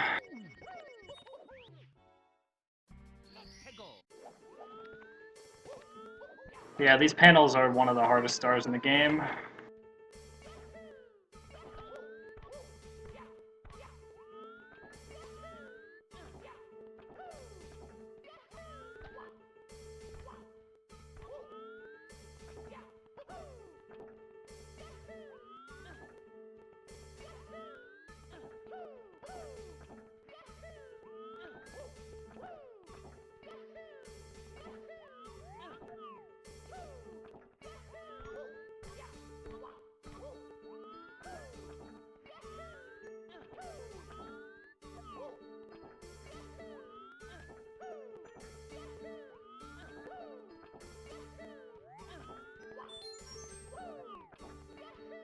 gosh, why?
Alright, finally.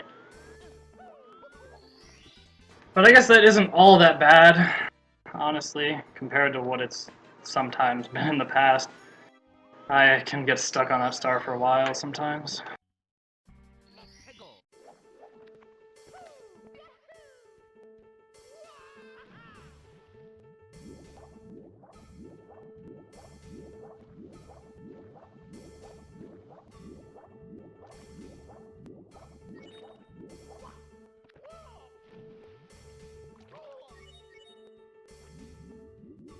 Oh, but Cartoon's gonna be hosting my runs tomorrow, right? Or will he? So then I can use RTMP.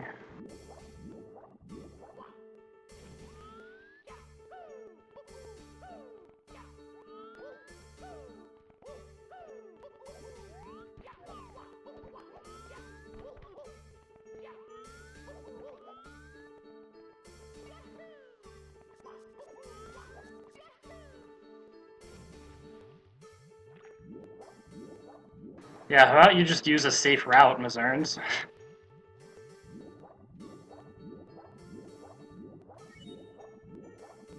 Yeah. It'll be at a time when everyone except me is awake.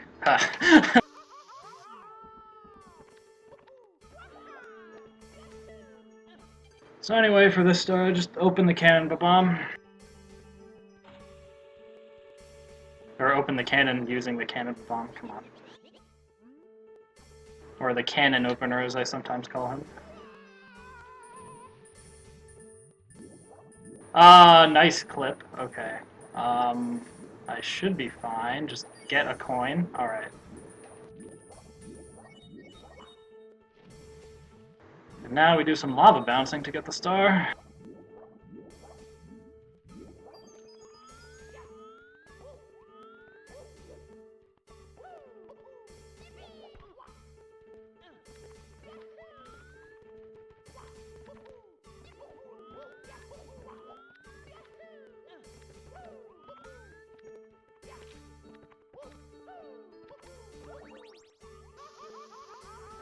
Okay, I'm fine.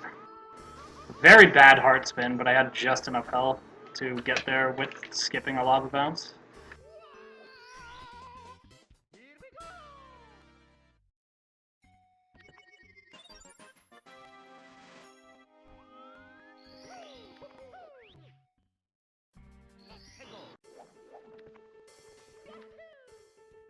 Alright, so now I do 100 coins while getting the checkpoint. Oh, big surprise.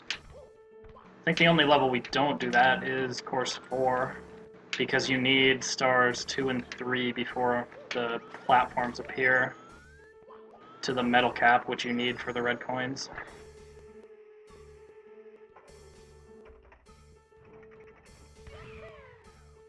And you want to do hundreds with reds in that level.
That's the wrong way, because I'm actually doing 100 coins. It probably means a BLJ without a setup, Aglab.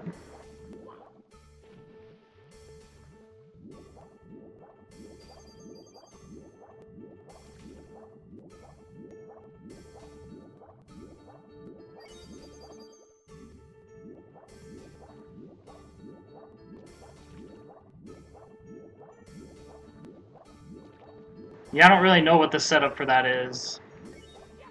Apparently Katse came up with one that makes it a lot more consistent or something, but takes a few extra seconds. I never really understood the details of it. Whoa! That was close to me jumping into the quicksand.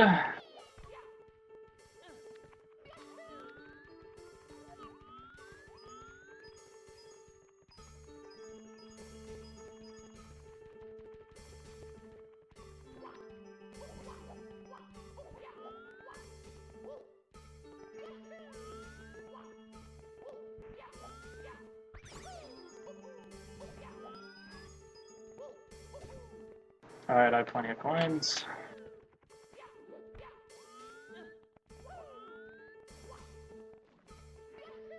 Oh dear. Okay, I didn't land in quicksand, so that's good.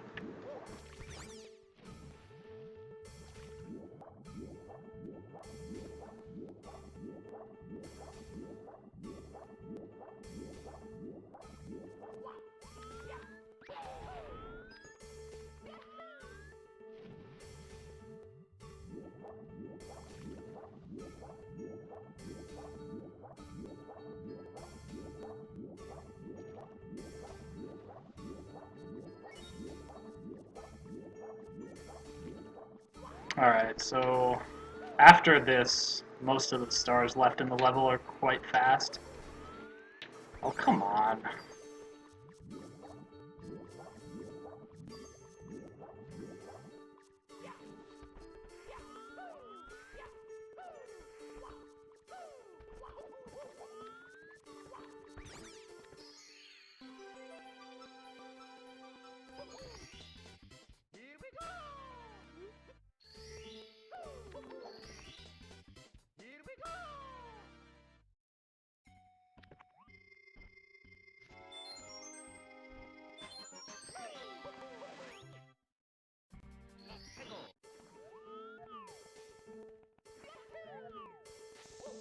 Alright, so this elevator ride usually takes a while, but we can skip it by doing that wall kick there, and then...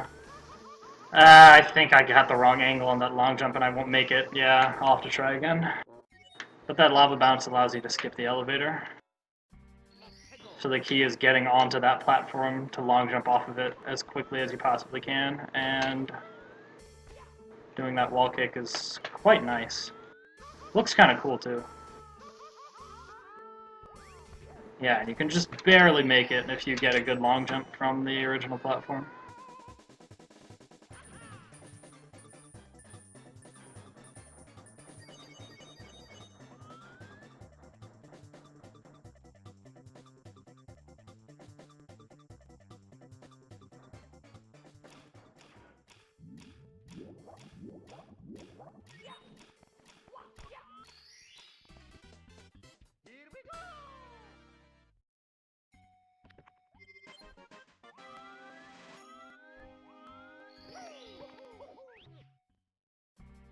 Now we get to do cool sliding again.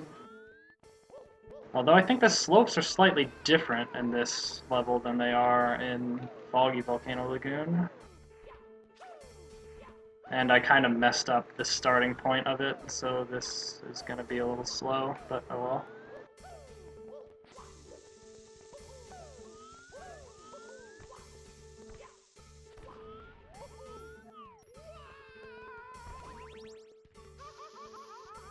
For this part, instead of having to go across a thin, winding path, you just kind of bounce into a heart and lava bounce your way over there. Sometimes the fire that the blargs breathe can hit you right when you land, which ends up being a little bit of a problem sometimes. Because they can actually like hit you again right when you're done with being on fire from the last time they hit you and just keep chaining it on you until you die. And there's pretty much no control you have over that because there's no way to dodge it because it just encompasses the entire platform you're standing on. But luckily they didn't decide to breathe fire on me, so I was okay. And I guess it's pretty rare that they do it like 3 or 4 times in a row, so dying from that is not going to happen all that often. Now for the reason why... Or, well, now for one of the hardest stars in the game. That being the Hidden Switch Palace red coins. I'm just going to get this 1 star here first in this level just because. I mean, there's no reason I actually have to do this, but I just like getting the star now because I don't need the metal cap for it, and there's no reason not to.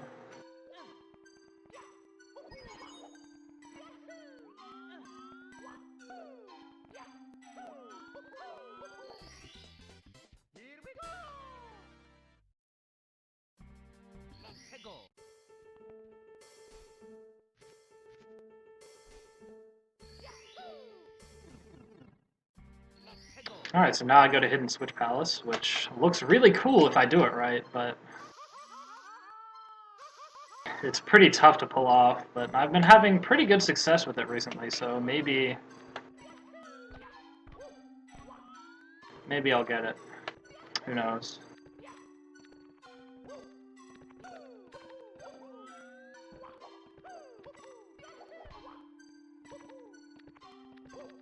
So this Hidden Switch Palace is a level inside of a level that's inside of a level, which is pretty nice. So I kind of just bounce off this Sniffit real quick, and then... Well, usually I kick before I land there, or before I land on the Sniffit, actually. So that I double jump instead of triple jump there, which allows me to traverse the thing more quickly. I'll try to do it right this time. There we go. Sadly, that's not even the hard part. The real hard part is this. Bunch of wall kicks and double jumps. Ah, I missed it, but I can just recover like this. Right onto the coin. Ledge grab, long jump. Ah, corner physics, no!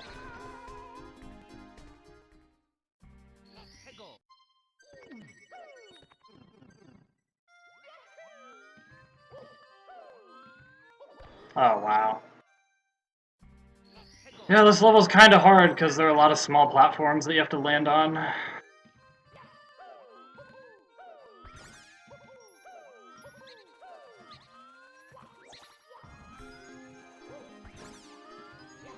Let's see if I can actually get the good double jump this time.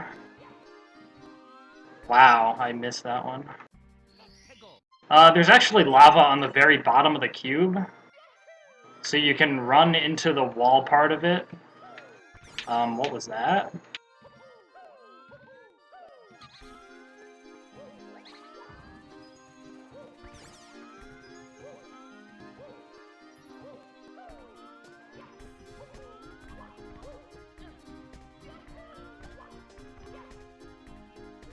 Why? I should have just wall kicked again.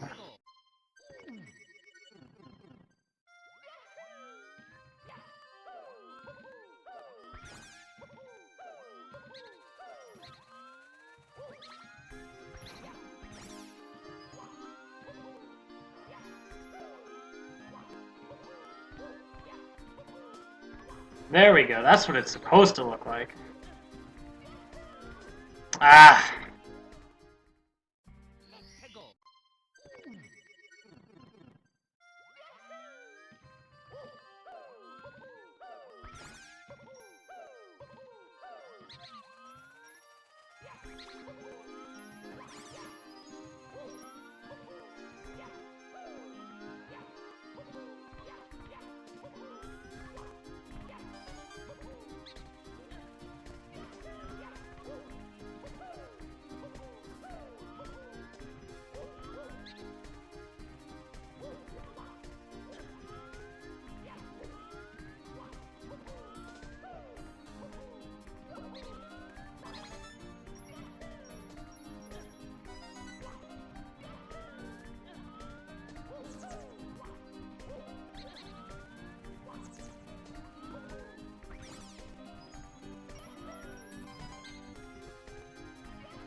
Oh, that was scary.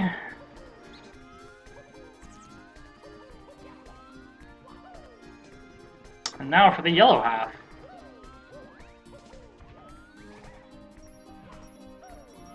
Which is, I think, just upside down of the blue half. So if it looks vaguely familiar but also pretty weird, then that's why.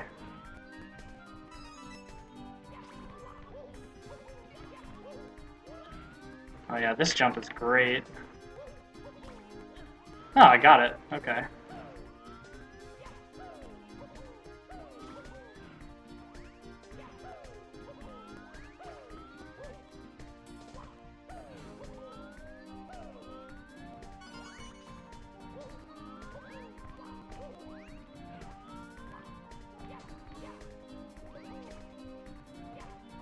Alright, we're pretty much done with this now.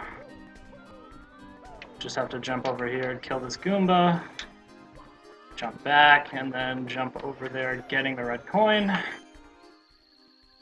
If you don't kill the Goomba, like, the camera messes up here, so you don't want to put inputs on your controller, otherwise you have no idea what's going to happen. And if you accidentally land on the Goomba, or the Goomba hits you, he can knock you off the edge and kill you. So, to be safe, I just kill the Goomba before I even get the coin. So that's Hidden Switch Palace. That went okay, I guess. I lost about 45 seconds off of PB there. Wow, I messed up that jump. That's so bad.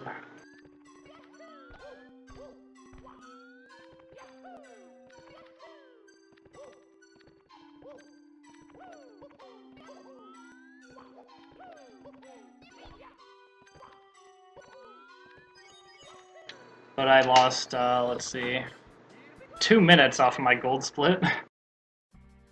But my PB wasn't that great for Hidden Switch Palace, so it ended up being alright. Alright, so now I do 100 coins. Just because I like to get them out of the way, pretty much.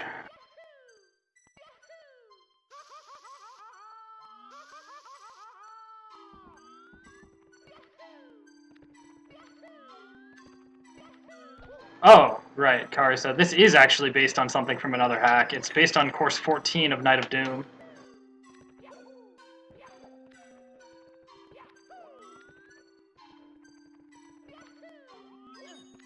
Blue Volcano Town. It's also based off the Vanish Cap level and Star Revenge 0.5, the unused levels, and it's what, course,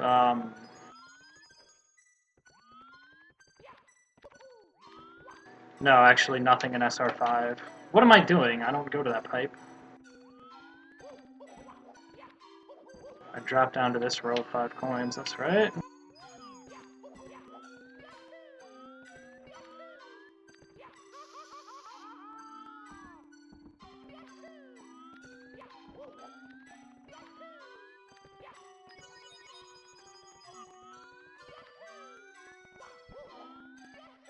I missed the heart, but that's not that big a deal, honestly. Now it is that I've... Okay, I'll live, though. I thought the toxic gas and the fall damage might be enough to kill me during the hit stun, but I was fine. Hey, 33 coins.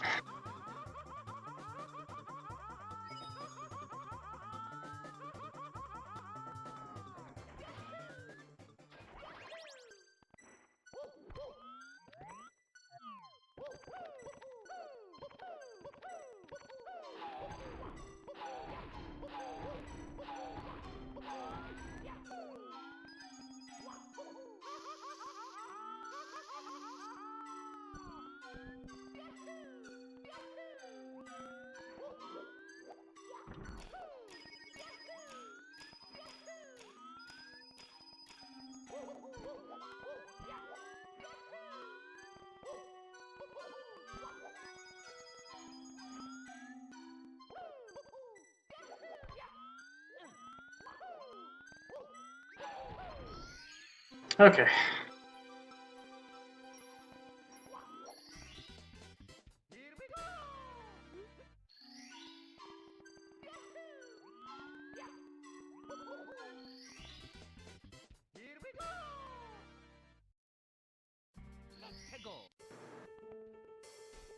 Now for the rest of these, I use a shortcut found by Mooey Mania to get to the crater faster.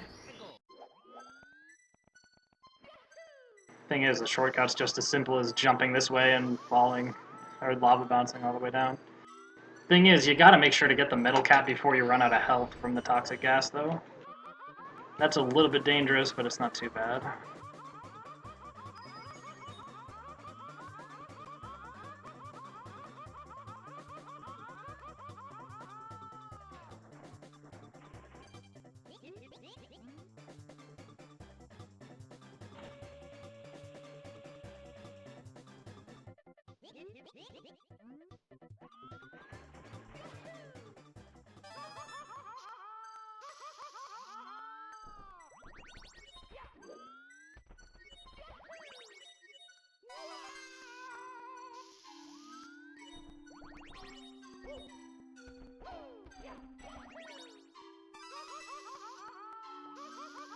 Alright, now this last set of lava bounces is kind of risky. If you don't spin the heart fast enough, you might end up dying.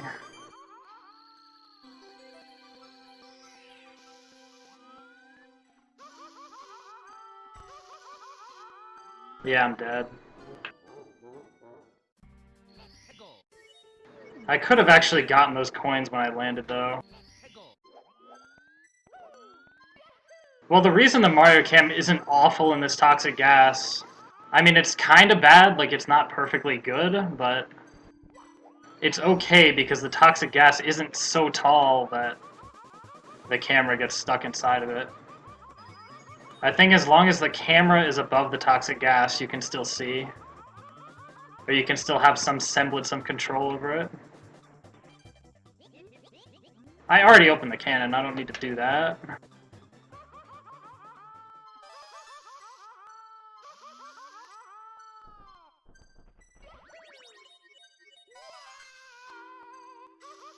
That's not good. Okay, good. The heart gave me an extra health. I probably would have almost died otherwise.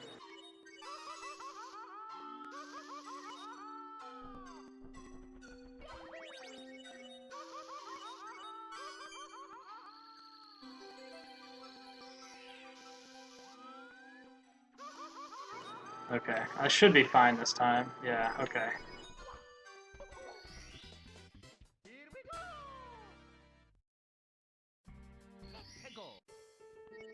Now it's that when the camera's in toxic gas, in Mario Cam, it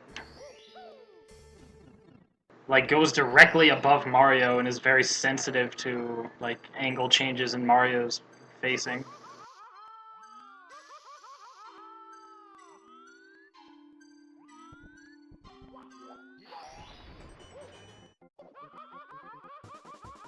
Alright, now for an example of some excellent camera in this game.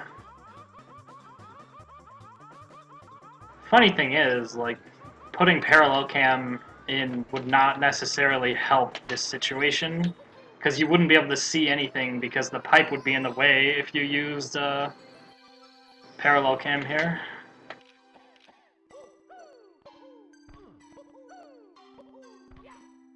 Well, I guess you'd be able to see until you get to this top section. I just kind of have to memorize the timing of the wall kicks. I feel like I don't have enough health here. I want to do one more lava bounce.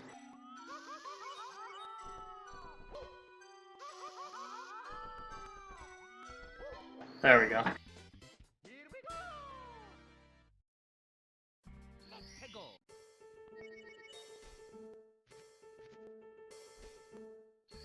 Alright, one more star. And then because PB was horrendous here, I think PB's soft locked in Forgotten Lands too, which is why this split in PB is like almost 13 minutes when the gold split's just under 8 minutes.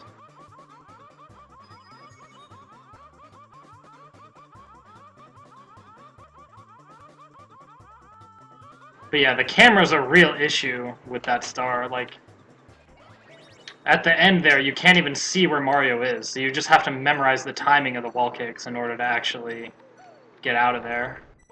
And then you can't even see where Mario is when you're trying to land on the edge of the pipe to survive afterwards. So it's actually, like, you need to make sure you know exactly what you're doing, otherwise you'll probably miss something and end up dying in the toxic gas. Because you're also under a decent amount of time pressure because of the gas.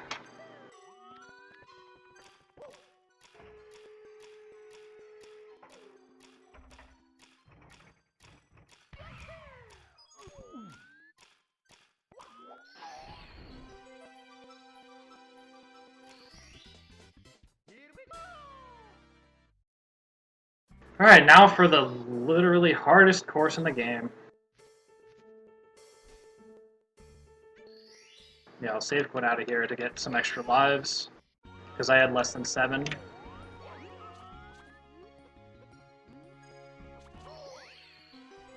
Because I need to go back for MIPS anyway. The other option was save continue exit course, which is slightly faster, but I don't, like, I would have 2 fewer lives, and kind of want to play it safe since it's a marathon, even though I am 2 minutes ahead of PB right now.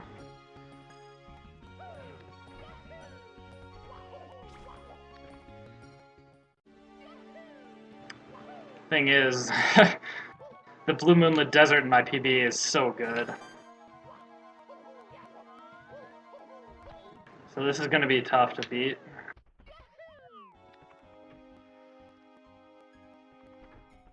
I guess I'll take these extra lives as well.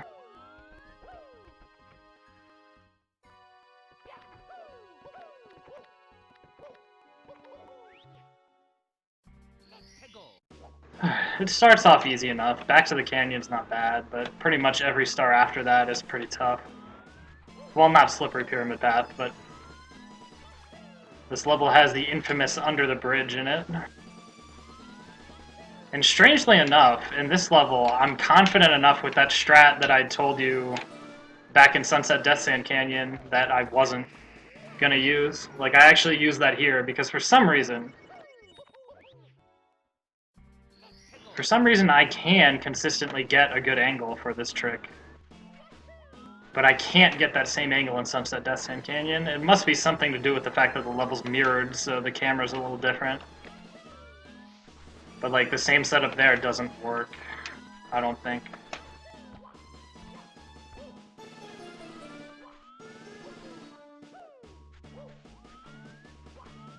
It might also be that I have a visual cue on the wall of the canyon that I can use to see.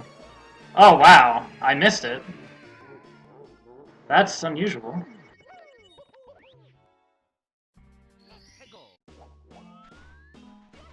I basically jump toward a certain line in the canyon wall, and that usually gives me a good angle.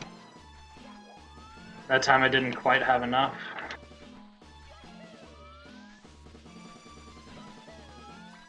I'll try it again one more time, and if that doesn't work out, then I'll just do it the normal way.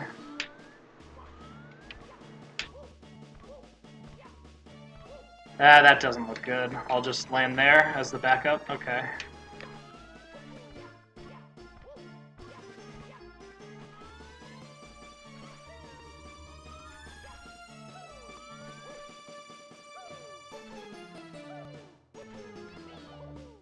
The rest of this is fairly easy once you know what to do.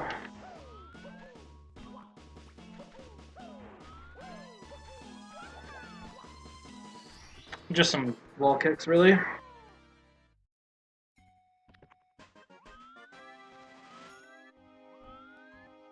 I still lost about a minute and a half there. More like a minute and 20 seconds, but yeah.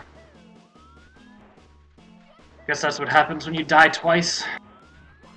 Wait, did I die twice or only once? I thought I had 8 lives going in here, though. Oops.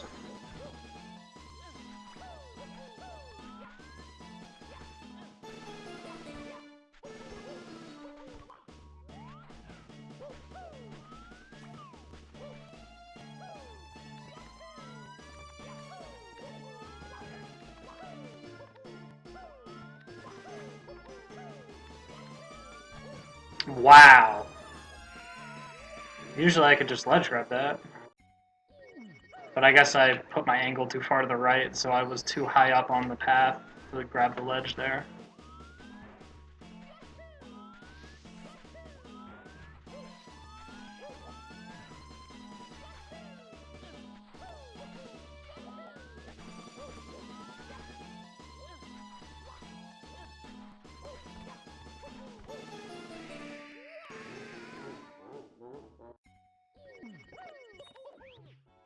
Oh, the first death was from... Yeah, I remember now. Okay.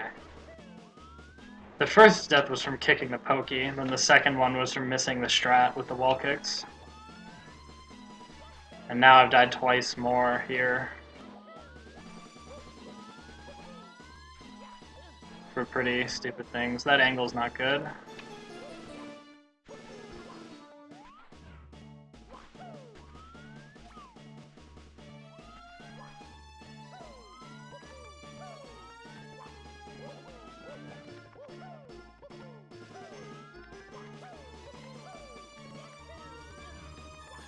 There we go.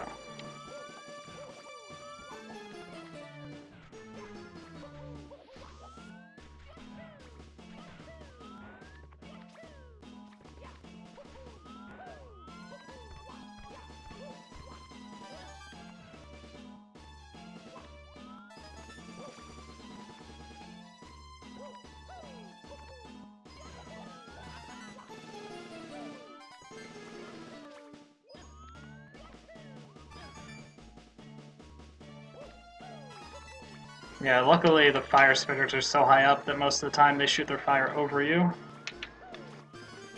Oh, that was close.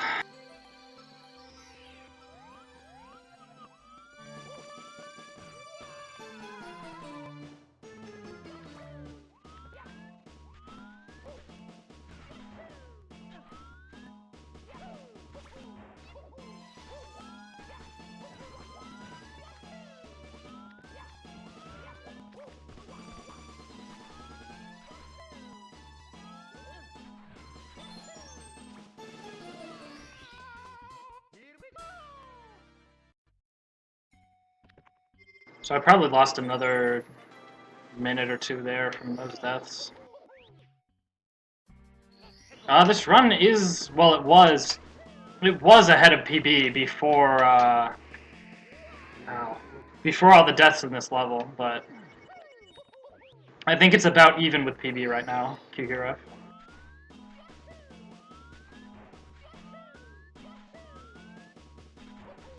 But now for the infamous Under the Bridge, which I'm going to be trying to do pretty quickly.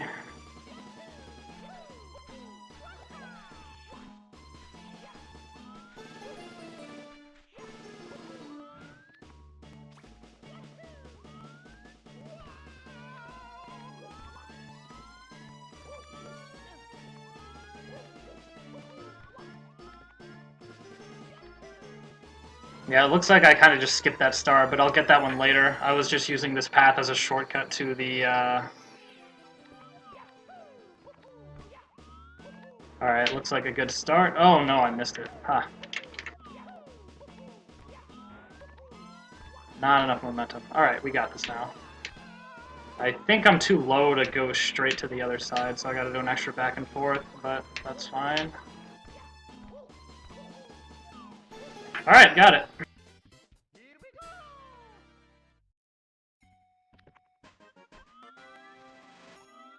Well, I mean, the first version of this level in this game is like with the sunset theme, so like everything's orange because that's the color of sunset.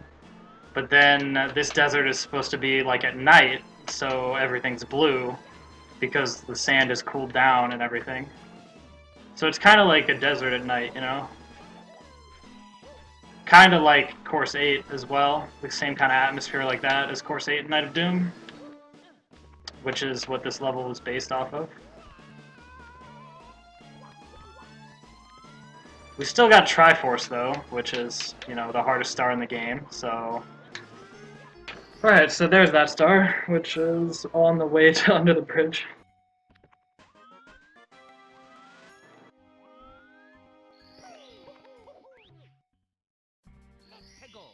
Alright, now this one's pretty long.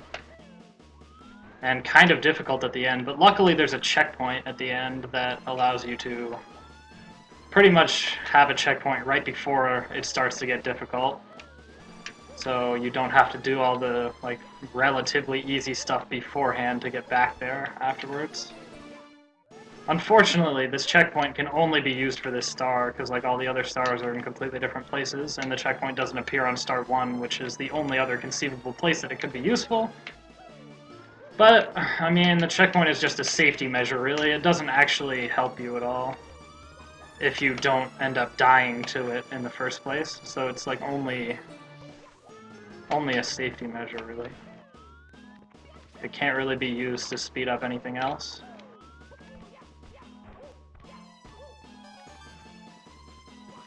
So this is a little weird, because what you do is go to the edge of these pillars and then long jump all the way down to here. And that's actually the intended way to get back here. It seems really weird, but that's just how it was designed.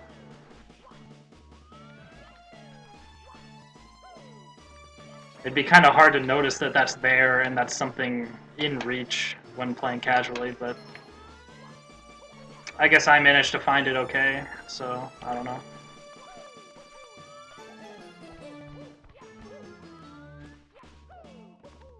But yeah, that arch wall kick's really hard, because you can sometimes get bad collision and invisible walls that will just instantly kill you, basically. Well, not instantly, but you'll fall down into the quicksand and die. So that's pretty much the hardest obstacle in this star, like that arch right there. The rest of this isn't so bad. Except for that invisible wall. I can just avoid that. Okay.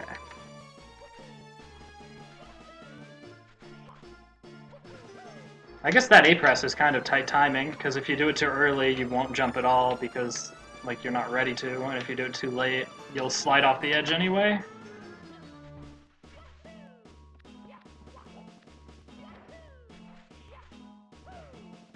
He'll probably say Hidden Switch Palace, maybe. That's like the second in contention for it. Lollipy. Like, you can get hundreds for free just by doing Triforce, like, which is what I do, like, you'll see. You don't really have to go out of your way at all. Like, the hundreds are synonymous with Triforce. And there's a much easier route as well that you can do with Star 2. That I used to do. Like, I was fairly consistent at it. Oh, wow. Well, I just have to hope I don't get bad Chucky RNG.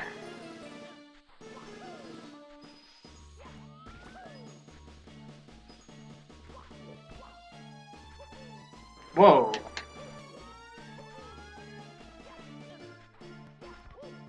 Normally you have to ledge grab there, but I somehow just landed on the platform. What? That didn't sound like bad collision, so maybe I just pressed A at the wrong time, but it didn't seem like it.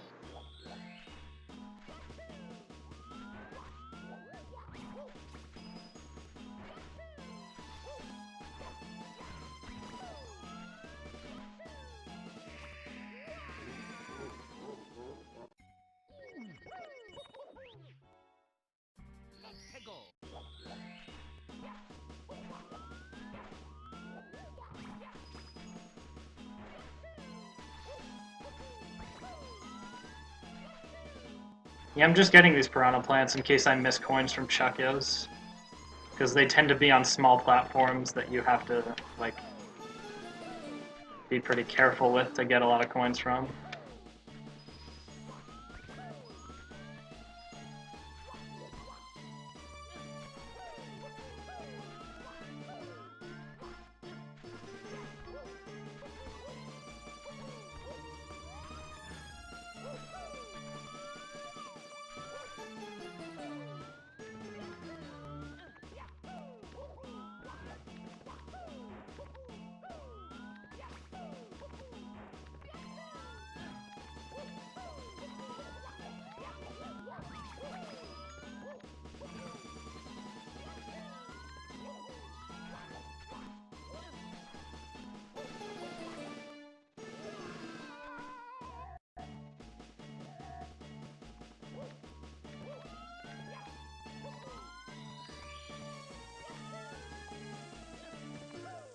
Oh, that was a little shaky long jump. didn't quite go as far as I usually do. Like, the coins can pretty much go anywhere, and yeah, trying to get them all with the quicksand like that is not very easy. Also, those are kind of... I can miss those sometimes.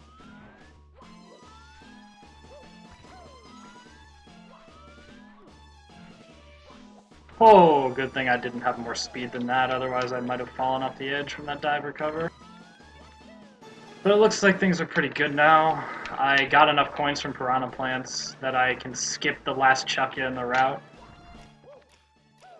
Right now it's hard to estimate because I made a lot of mistakes in this level here, so... I mean, before this level I was 2 minutes ahead of world record, but I'm probably behind it now because I'm already losing time. So I think I've lost more than 2 minutes, really, already, just from deaths early on. But then again, I don't think this will take another 2 minutes if I do get Triforce on this attempt, so I guess there are more mistakes in that gold split than I thought. Because I've died 6 times so far in this already.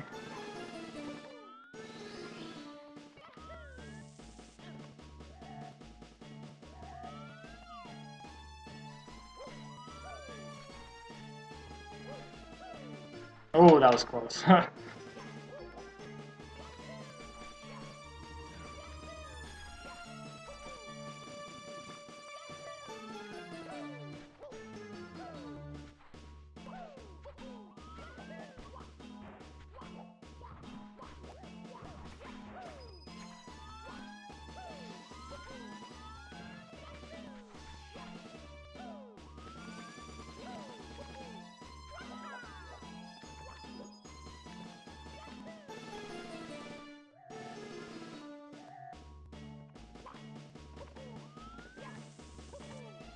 I guess I was wrong. I probably will actually lose more than 2 minutes here.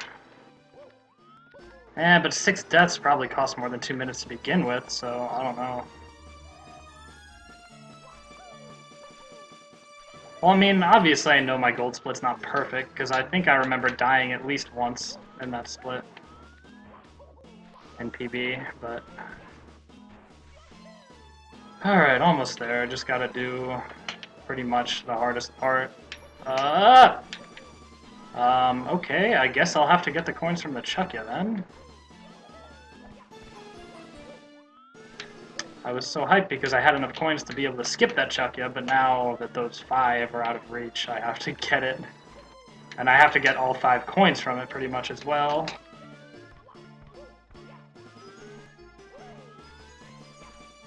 But with this small platform... Actually, I can just do... I can just get the 5 points here. Okay. That works a lot better, honestly.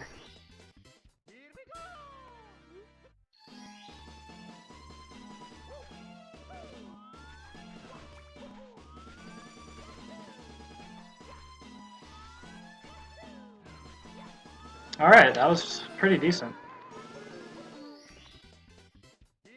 Only lost like 2 minutes and 50 seconds or so. So now I'm 49 seconds behind PB.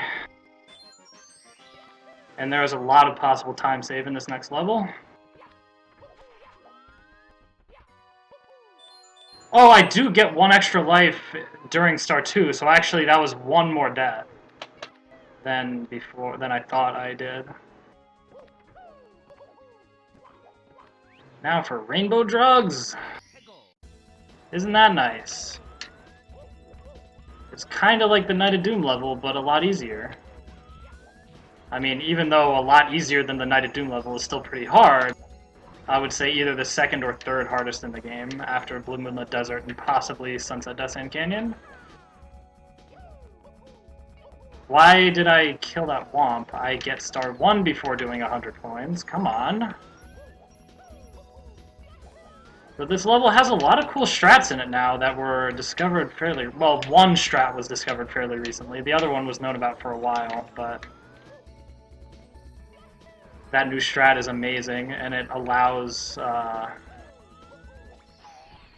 Well, it doesn't necessarily... Just recently, we've started using more stars in this level in the 66-star route.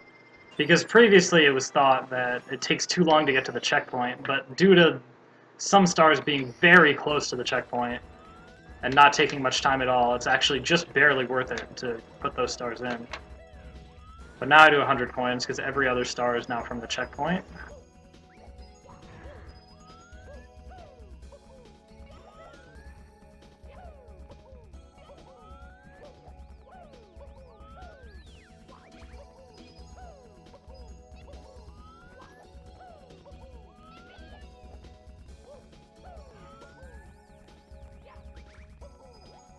This level probably has, like... Oh, what?! Wow, that was a weird angle.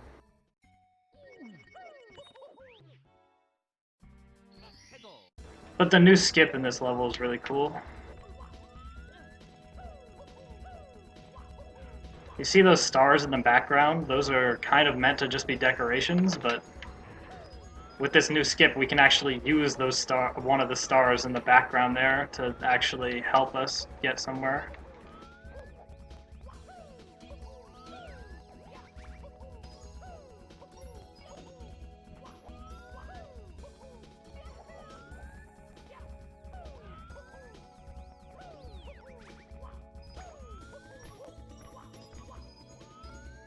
Luckily, there are a lot of coins in this level, so missing all those coins from the Lakitus doesn't really matter that much. I mean, it's just RNG, there's not really much you can do about it.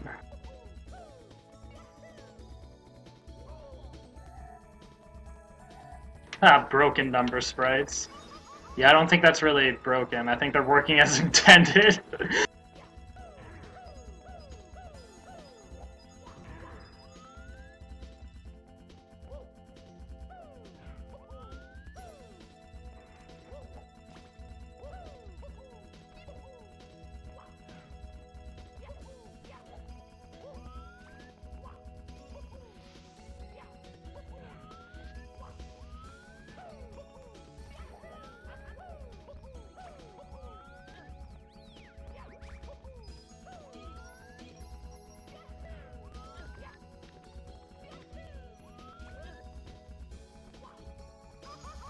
Oh wow, I was trying to kick before I hit the lava there, but I just barely didn't do it. I probably pressed B like 1 frame too late, because it seemed like it was at the very last second that I tried to kick, and it didn't quite work. But yeah, you get 40 coins from these blue coins, which is really nice.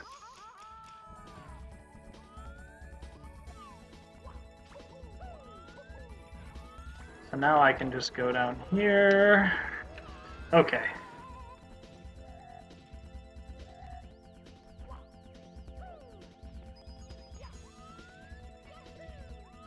And I have a pretty good amount of coins right now, so...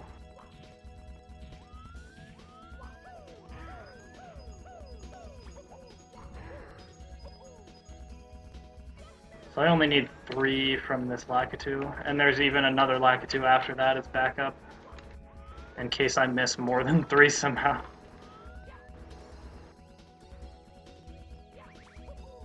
Nope, got it.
Alright, this floating lava pillar skip was found by Jonk a while ago, and it's pretty nice if I can get it right. Ah, that was a bad angle.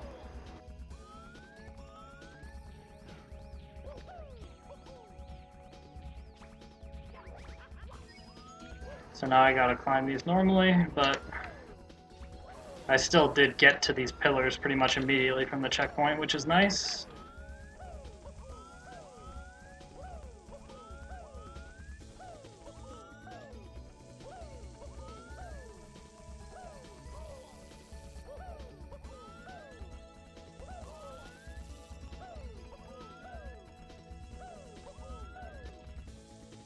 Alright, there's the star. Okay.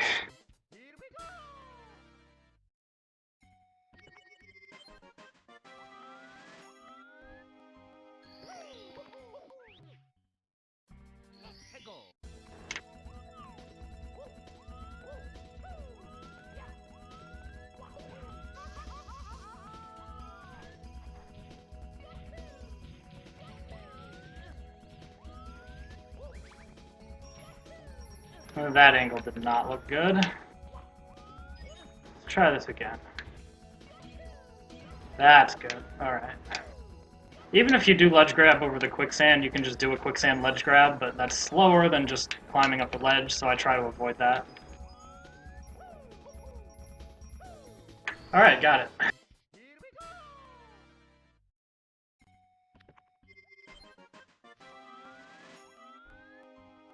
See, I'm gonna do the new skip last because I tend to die on it a lot because it's a fairly precise long jump, so in case I game over, I don't want to like lose the checkpoint from other stars. Because if I game over to it, then there's no point in getting the checkpoint again to get that star. I can just get it normally. It's just a fast way to get back from the checkpoint to the star.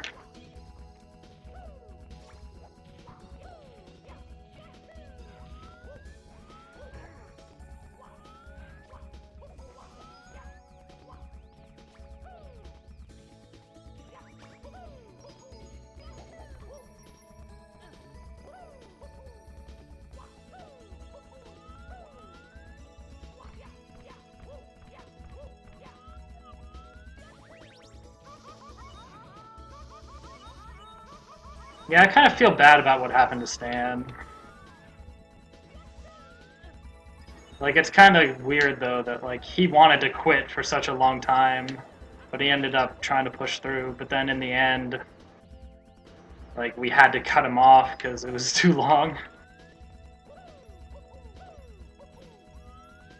After all the time we tried to, like, get him to not quit, we then had to force him to quit at the end.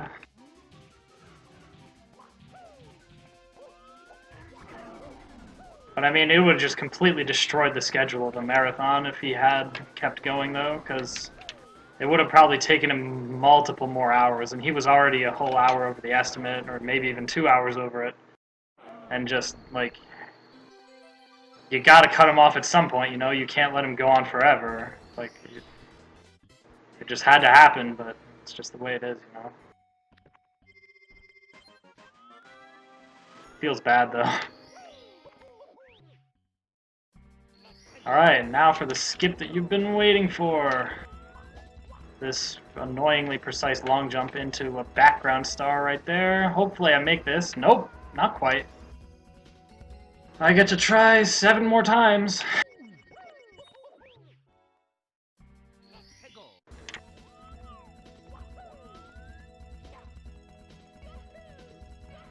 Ah, that's way short. Yeah. Okay, I think I know what I need to do now.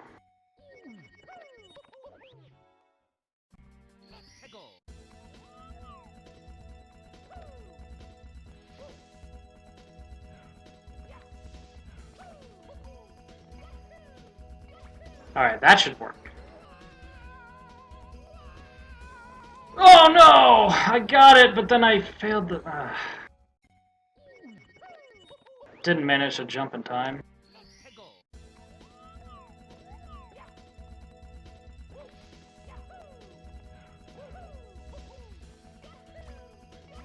Alright, that should work perfectly.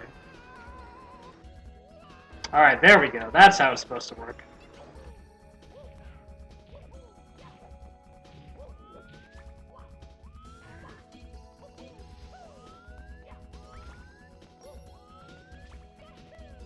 That angle looks awful. Yeah, okay. Oh, wow! I can't believe that.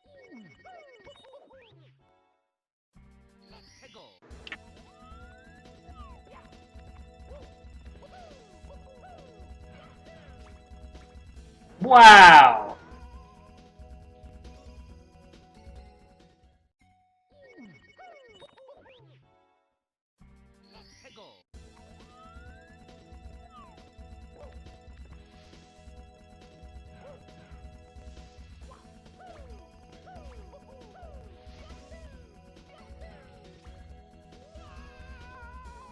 Alright, got it again.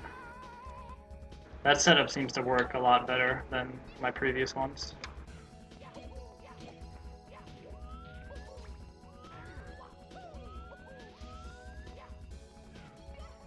Alright, that's a better angle. Now I can wall kick here and land on this platform.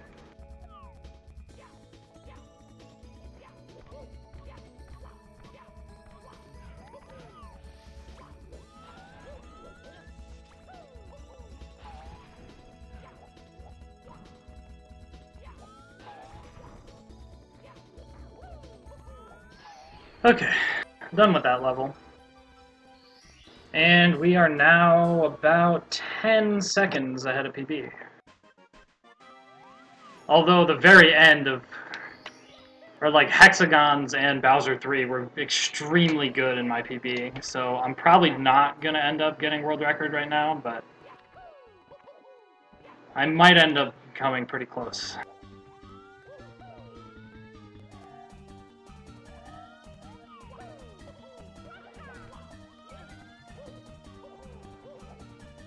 I think I'll get this extra life because I just have so few lives.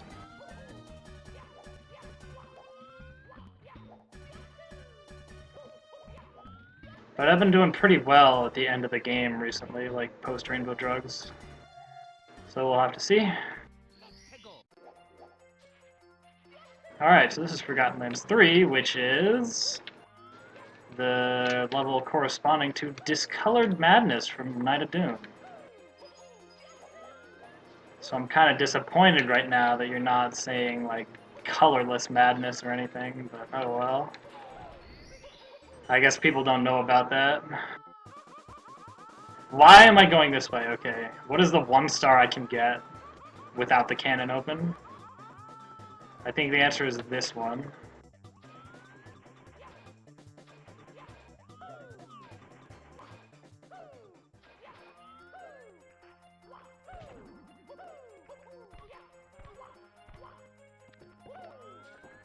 So that arch wall kick is a nice skip.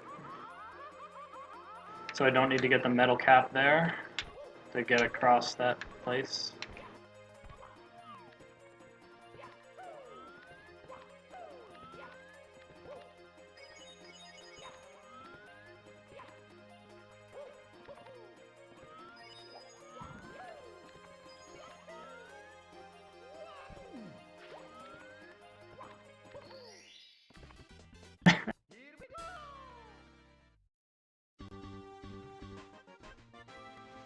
Thanks, guys. Alright, now to do the actual 1st star that I should have gotten. Not sure why I went right to the metal cap. Well, I guess the reason why is because you go straight there for every other star in the level, but... Wow!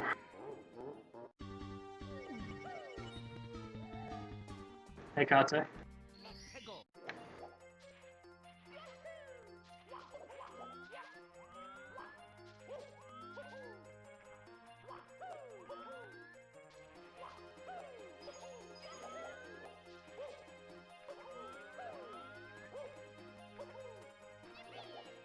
Oh dear. Why am I so shaky with these platforms? They're not hard.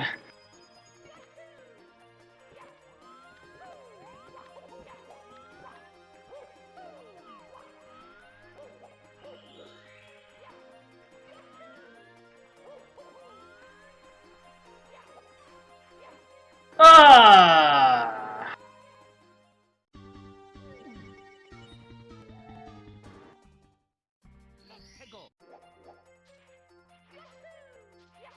I punched instead of talking to the bomb. What an unfortunate way to die.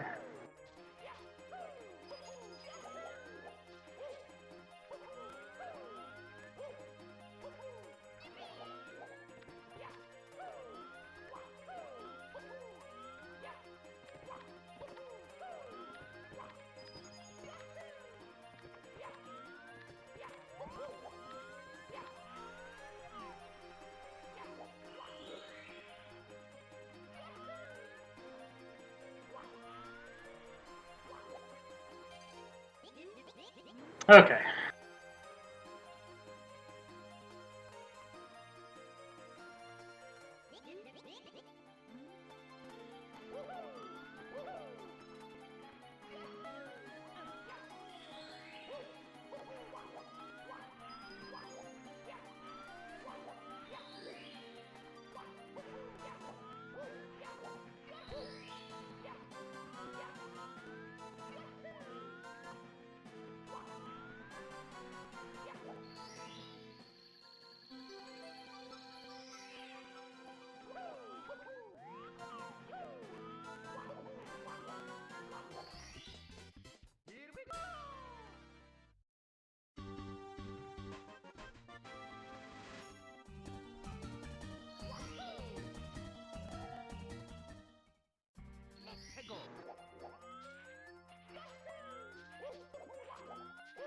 There is one more pretty good skip in this level, but...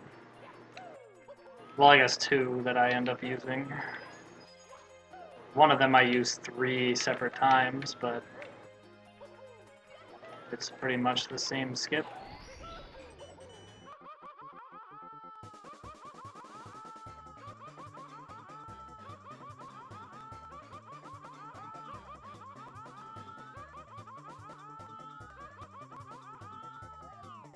So you can just lava bounce down to here. And then this bouncer takes you to this tower here.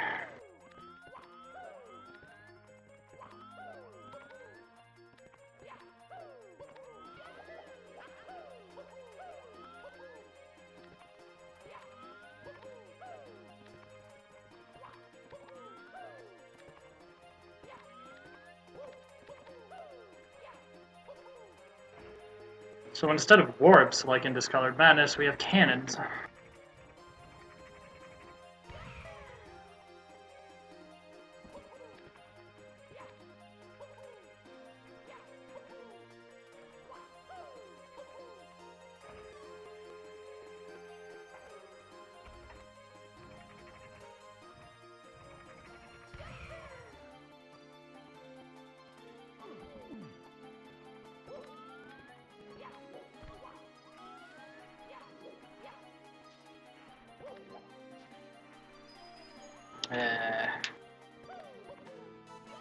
That was a weird side flip that I didn't even know I could do. Like, I thought side flips on slippery ground, like, you couldn't end up skidding and then changing your direction and then side flipping somewhere else. But I somehow managed to do that, which I don't think I've ever done before. I didn't even know it was possible.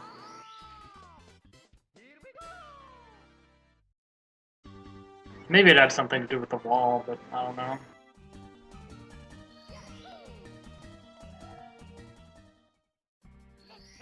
Alright, now I go to the same place again to do something slightly different once I get to the roof of the castle.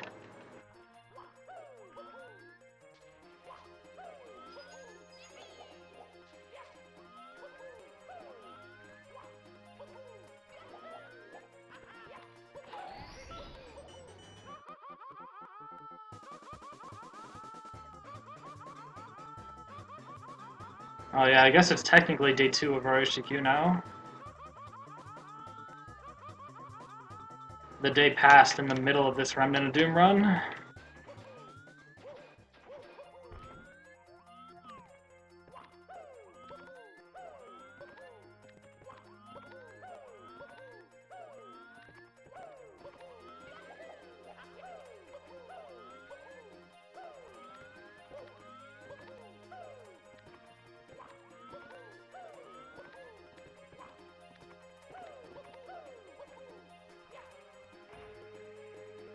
Yeah, I'm doing pretty well, Nano. I'm actually, well, probably not. Well, actually, no. I'm probably still slightly ahead of PPE because it had a bad Forgotten Lands 3 as well. At the end of last split, I was about 10 seconds ahead. And there's a minute and 40 or 37 seconds of possible time save here. About a minute of which I've already lost due to deaths. Maybe more than that. I'm not quite sure.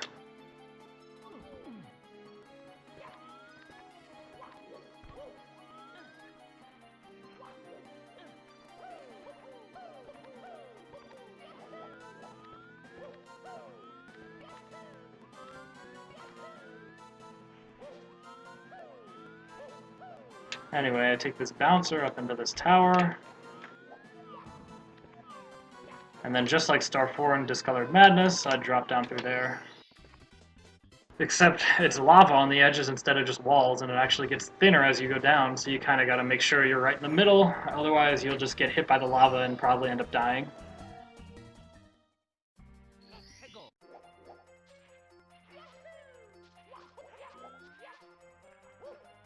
Let's see, I'm doing the lava thing now.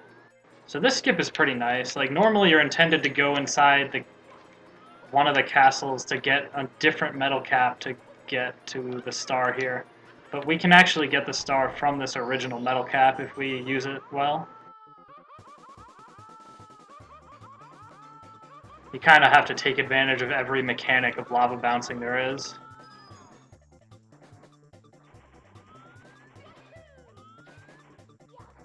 Oh no, okay. Okay, this will be close, because I need to make sure I get the star on the way up before okay. Normally I'm fast enough to not take damage from that first bounce that I took damage from this time, so I'll have 3 more health here. But as long as you get to the star fast enough during the bounce before it manages to actually tick your health down from 2 to 0, I guess you have about 4 frames, or if you get it 5 frames after hitting the lava, then you will live. But I think you only have 1.5 units of health.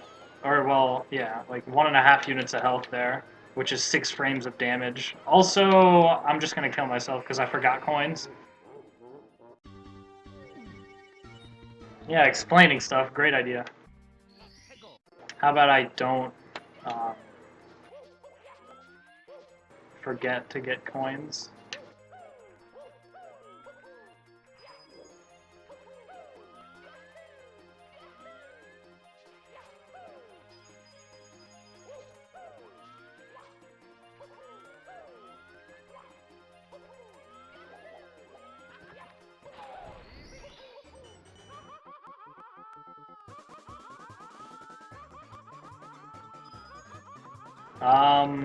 I get 1 extra coin anyway, so I don't need that coin.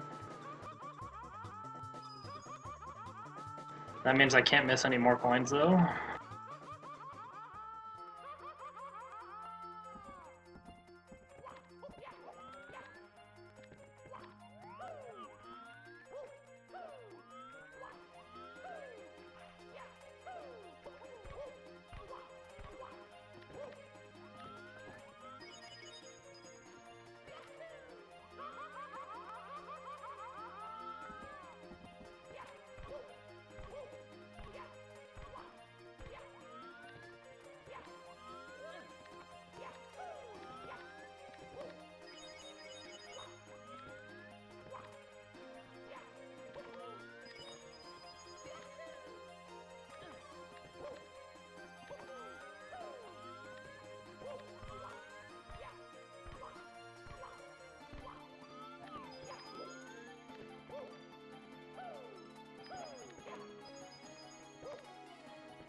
So we use this skip again to quickly get to the blue coin switch, which only gives us 60 coins in this level.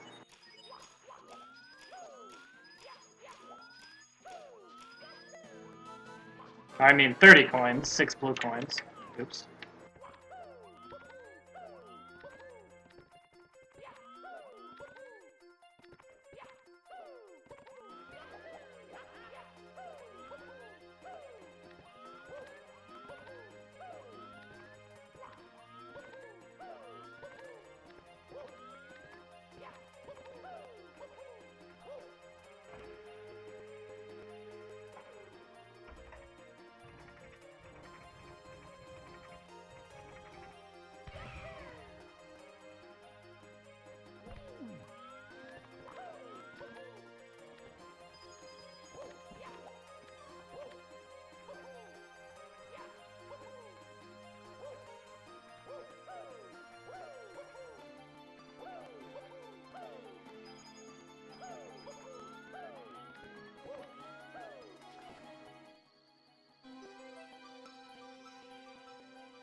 Alright. Looks like I'm gonna end up losing time here over PB, which means there's pretty much no way I can world record now, because I don't think there's that much time save in the last splits. Well, actually, I think in hexagons there's a significant amount of time save, and I guess I did not get a perfect fight in that PB as well. So maybe it's possible. It would just be pretty difficult. I would have to pretty much get perfectly from here, and then even with that, I would just barely sneak into world record, so... Looks like it's not going to happen, but we're still coming in way under estimate anyway. Oh yeah, there's only like 6 seconds of possible time save here. And I'm 13 seconds behind.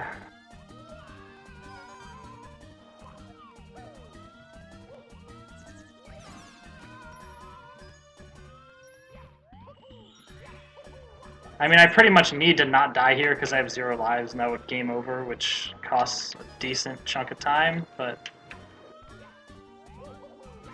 So we hope I get first try hexagons, but that's kind of hard to do. Hexagons are pretty long. Yeah, I have the splits right here, but they're not on stream. Yeah, yeah, I just disabled the splits on OBS, like they're not shown with the window capture. But I can see them myself, so I know how the run's going, and can tell people if they're curious, which they have been pretty often. Oh, that slight hole there almost got me. I tried to long jump, but, you know, I couldn't because I accidentally fell off the edge and went into a different animation than I can long jump from. Oh, that was a close one, though. Alright, that's a yellow hexagon. But I've choked at literally the end of green hexagon before. So, I know that I can die anywhere, but usually yellow is the hardest hexagon and most likely to die on. But I've been pretty consistent with it recently, honestly. Probably because I have pretty good strats for it at this point, developed over all the time I've been running this game.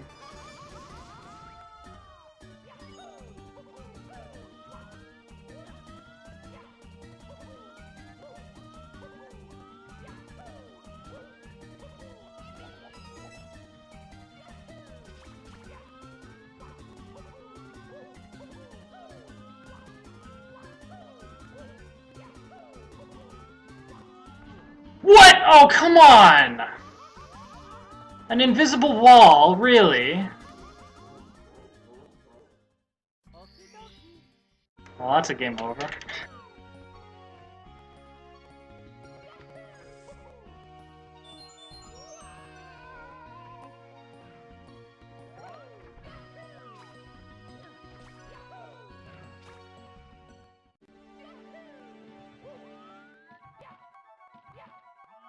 I guess anything can happen.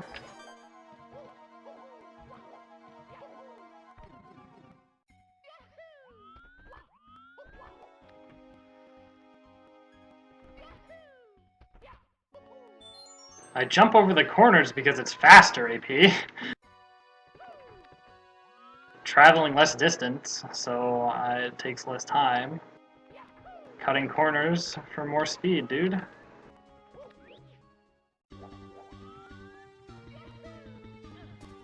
Well, that's unfortunate, but, I mean, what are you gonna do? It's a marathon, like, can't expect to get world record all the time. Especially losing more than 2 minutes on Blue Haze Valley.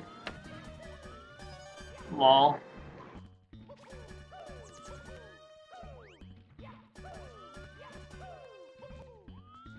But just not having a horrendous Sunset Death Sand Canyon and Forgotten Lands 2 is enough to be, like, on PB pace, because those were just so bad in PB. Like losing upwards of 5 minutes each. Wow. Nice ground pound instead of long jump.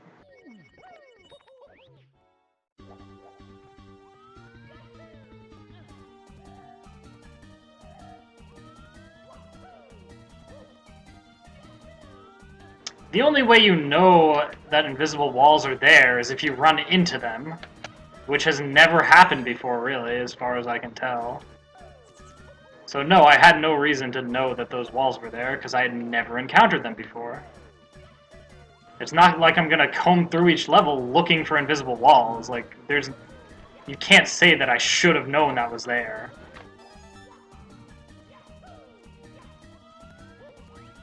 It's probably like a 1 unit by 1 unit wide, and like it's out of bounds or ceiling hitbox. The chances of actually running into that are so low.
Alright, I still have to do blue hexagon anyway.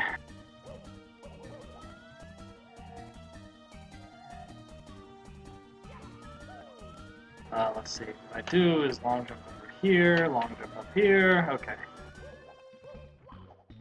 Gotta remember, this red you have to get first, because getting up here after being down here is, like, really hard to do.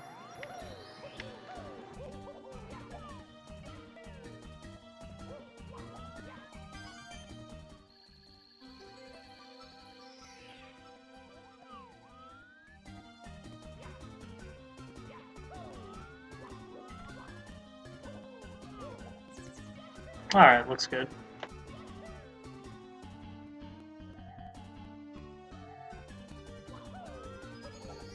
The difference between hexagons in Read on 2 and in this game? Well, in Read on 2, they're actually... You only have to do 2 hexagons at a time, either red and green or yellow and blue. In this game, you have to do all 4 to get the star. And also, each hexagon is slightly harder due to, like, more quicksand or more lava or, you know, whatever the hazard in the level is, there's more of it. And then the blue hexagon is completely different, really.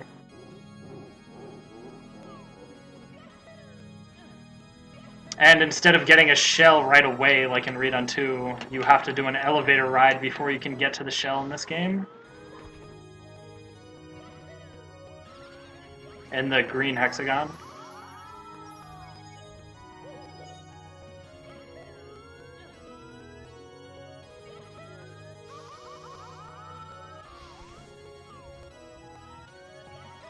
Wait, why did I do that? I should have gotten those 2 coins. Okay, I have to do this really slow strat now. Like, I can't do the double lava bounce because I forgot to get the coins. What in the world? I'll have to do single bounces both ways. And go around the long way.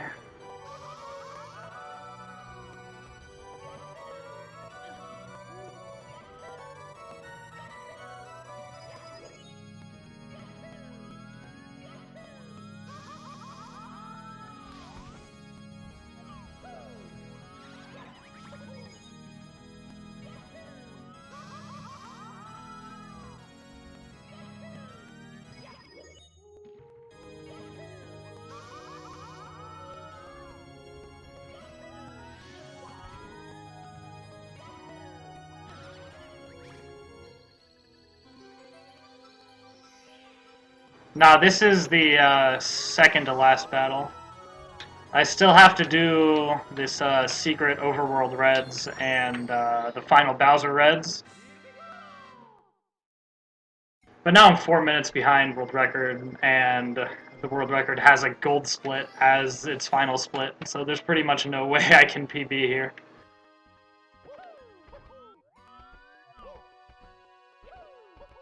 Because of that game over. Oh, I missed. Not a good angle, I guess.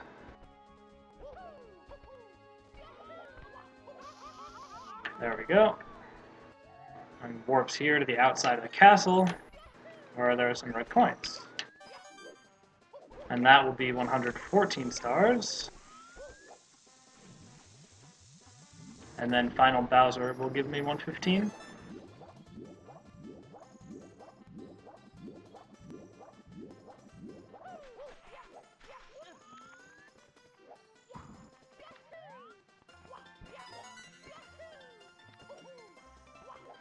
Alright, since there's no way I can world record, and yet I'm still pretty good on time for the estimate, I think I'll show the forbidden ending.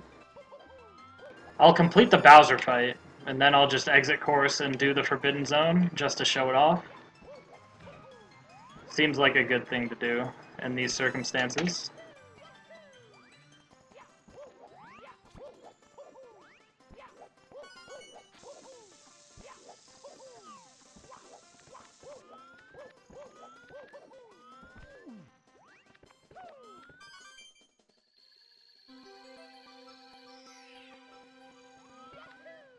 Alright, so now, because of the way the warps work, I actually want to kill myself here. After getting the star, of course. Because that door will lead me to, like, the first part of the overworld, right next to the warp zone. So then I'd have to go all the way through the warp zone and then through the second overworld as well. But if I die, it spawns me right next to the final Bowser door. So I just triple jump wall kick, ground pound here to take fall damage over and over again until I die. Actually you can't exit course from here, Karisa, because it's technically the overworld, so you can't exit course. And also spawning right next to Bowser 3 afterwards is good. And, like, you have to get out of Forgotten Lands 2 anyway, because you spawn in the middle of Half-Dried Lagoon. So the quickest way out there is to exit course, and that's a good time to get MIPS anyway. I mean, CB has come up with some ideas on doing that and modifying how you do the Half-Dried Lagoon thing by, like, saving 1 star in Half-Dried Lagoon. But then you gotta climb out of the little cave, and you lose a little bit of time from that. I mean, we haven't really timed anything for that, so we don't know which is faster exactly, but I just go with this because it's a lot simpler. It's pretty much the same. The time differences are having to death warp there, like the amount of time it takes to kill yourself, and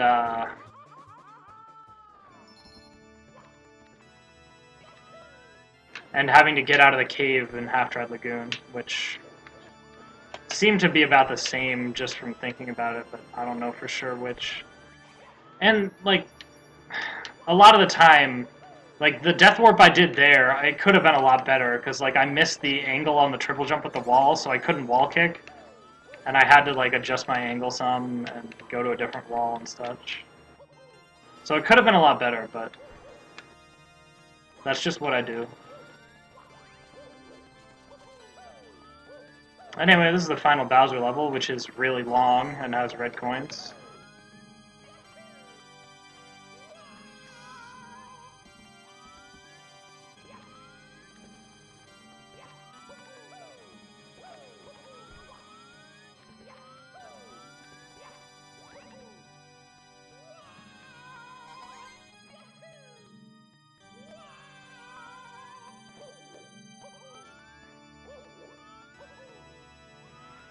Oh, okay. Oh.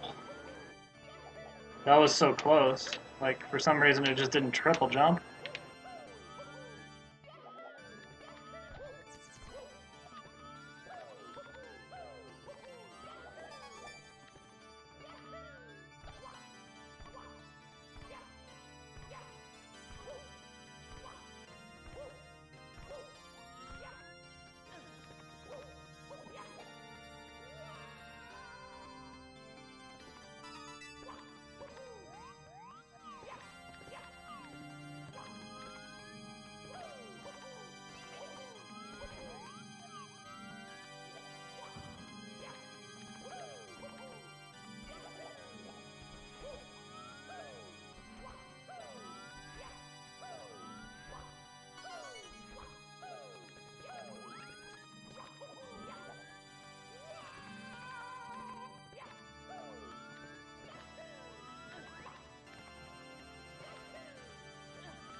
Alright, the heave-ho didn't kill me, so that's nice.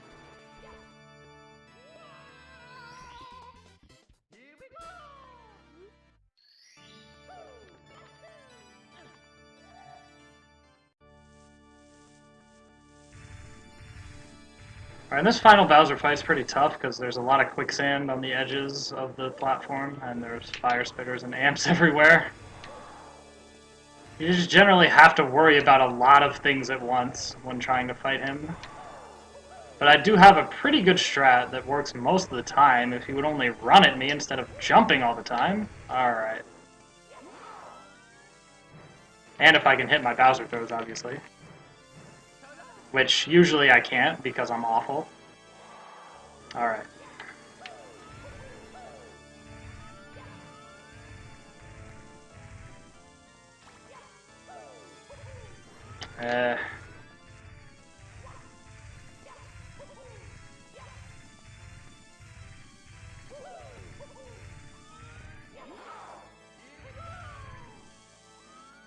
See, the reason I was able to grab him because I touched his tail a long time ago.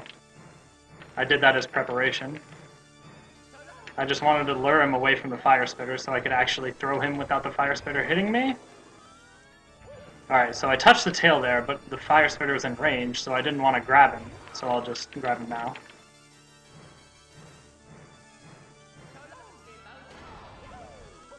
So with that little trick, it's a lot easier to chain grabs on him. Is that the one with the bomb I already hit? Yes, it is. Pretty sure I touched that. I did not.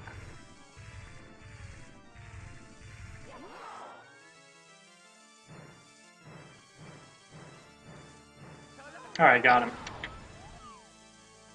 Alright, so now that he's defeated, go into the Forbidden Zone. But I didn't actually prepare for this by selecting star 4 last, so I have to go to course 1 to set the star select variable.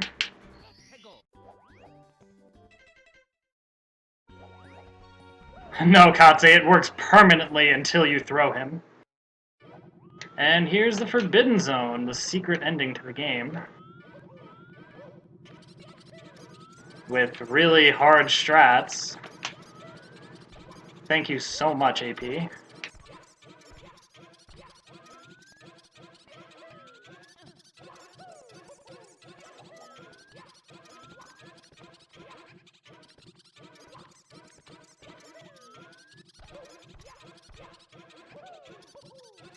Alright, we actually did pretty well here, except this jump's kind of annoying.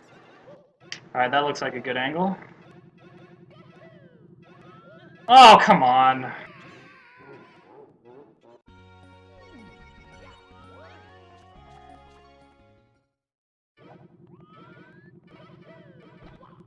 I do not have much practice with these because I don't really run Forbidden Percent. And that's really the only time you do this for real.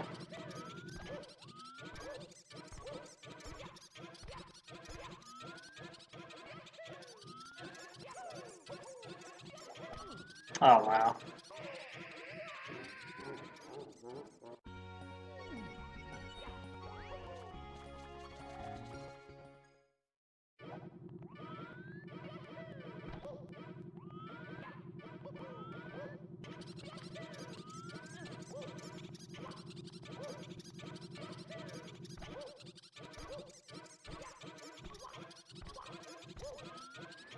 Oh, come on. These pipes. Why did I throw away that Bowser fight? I had the ending right there. Maybe I'll just go the intended way for the last part, instead of trying to do the, like, crazy angle long jump wall kick thing that usually ends up in me getting a firstie and then almost dying anyway, and then being really scared and all that nonsense. So we'll just do it. Ooh, okay, I'll take that. Oh, come on.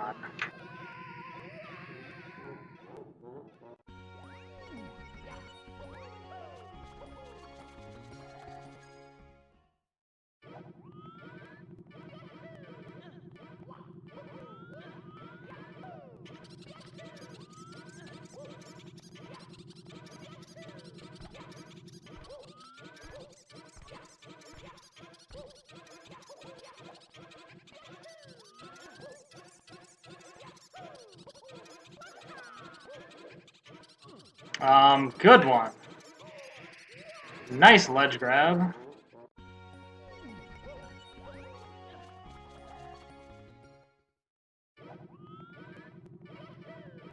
Am I really gonna game over this with this many lives? When I got it, like, so close on the first try?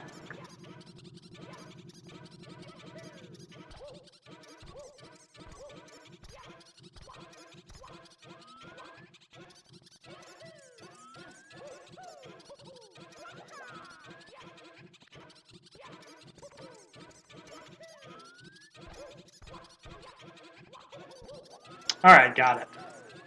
Now to do safe strats.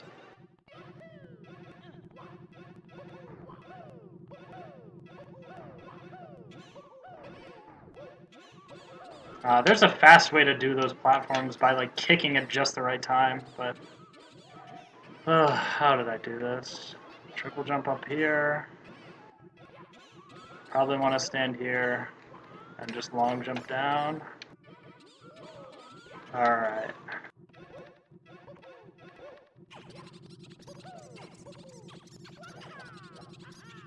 Finally.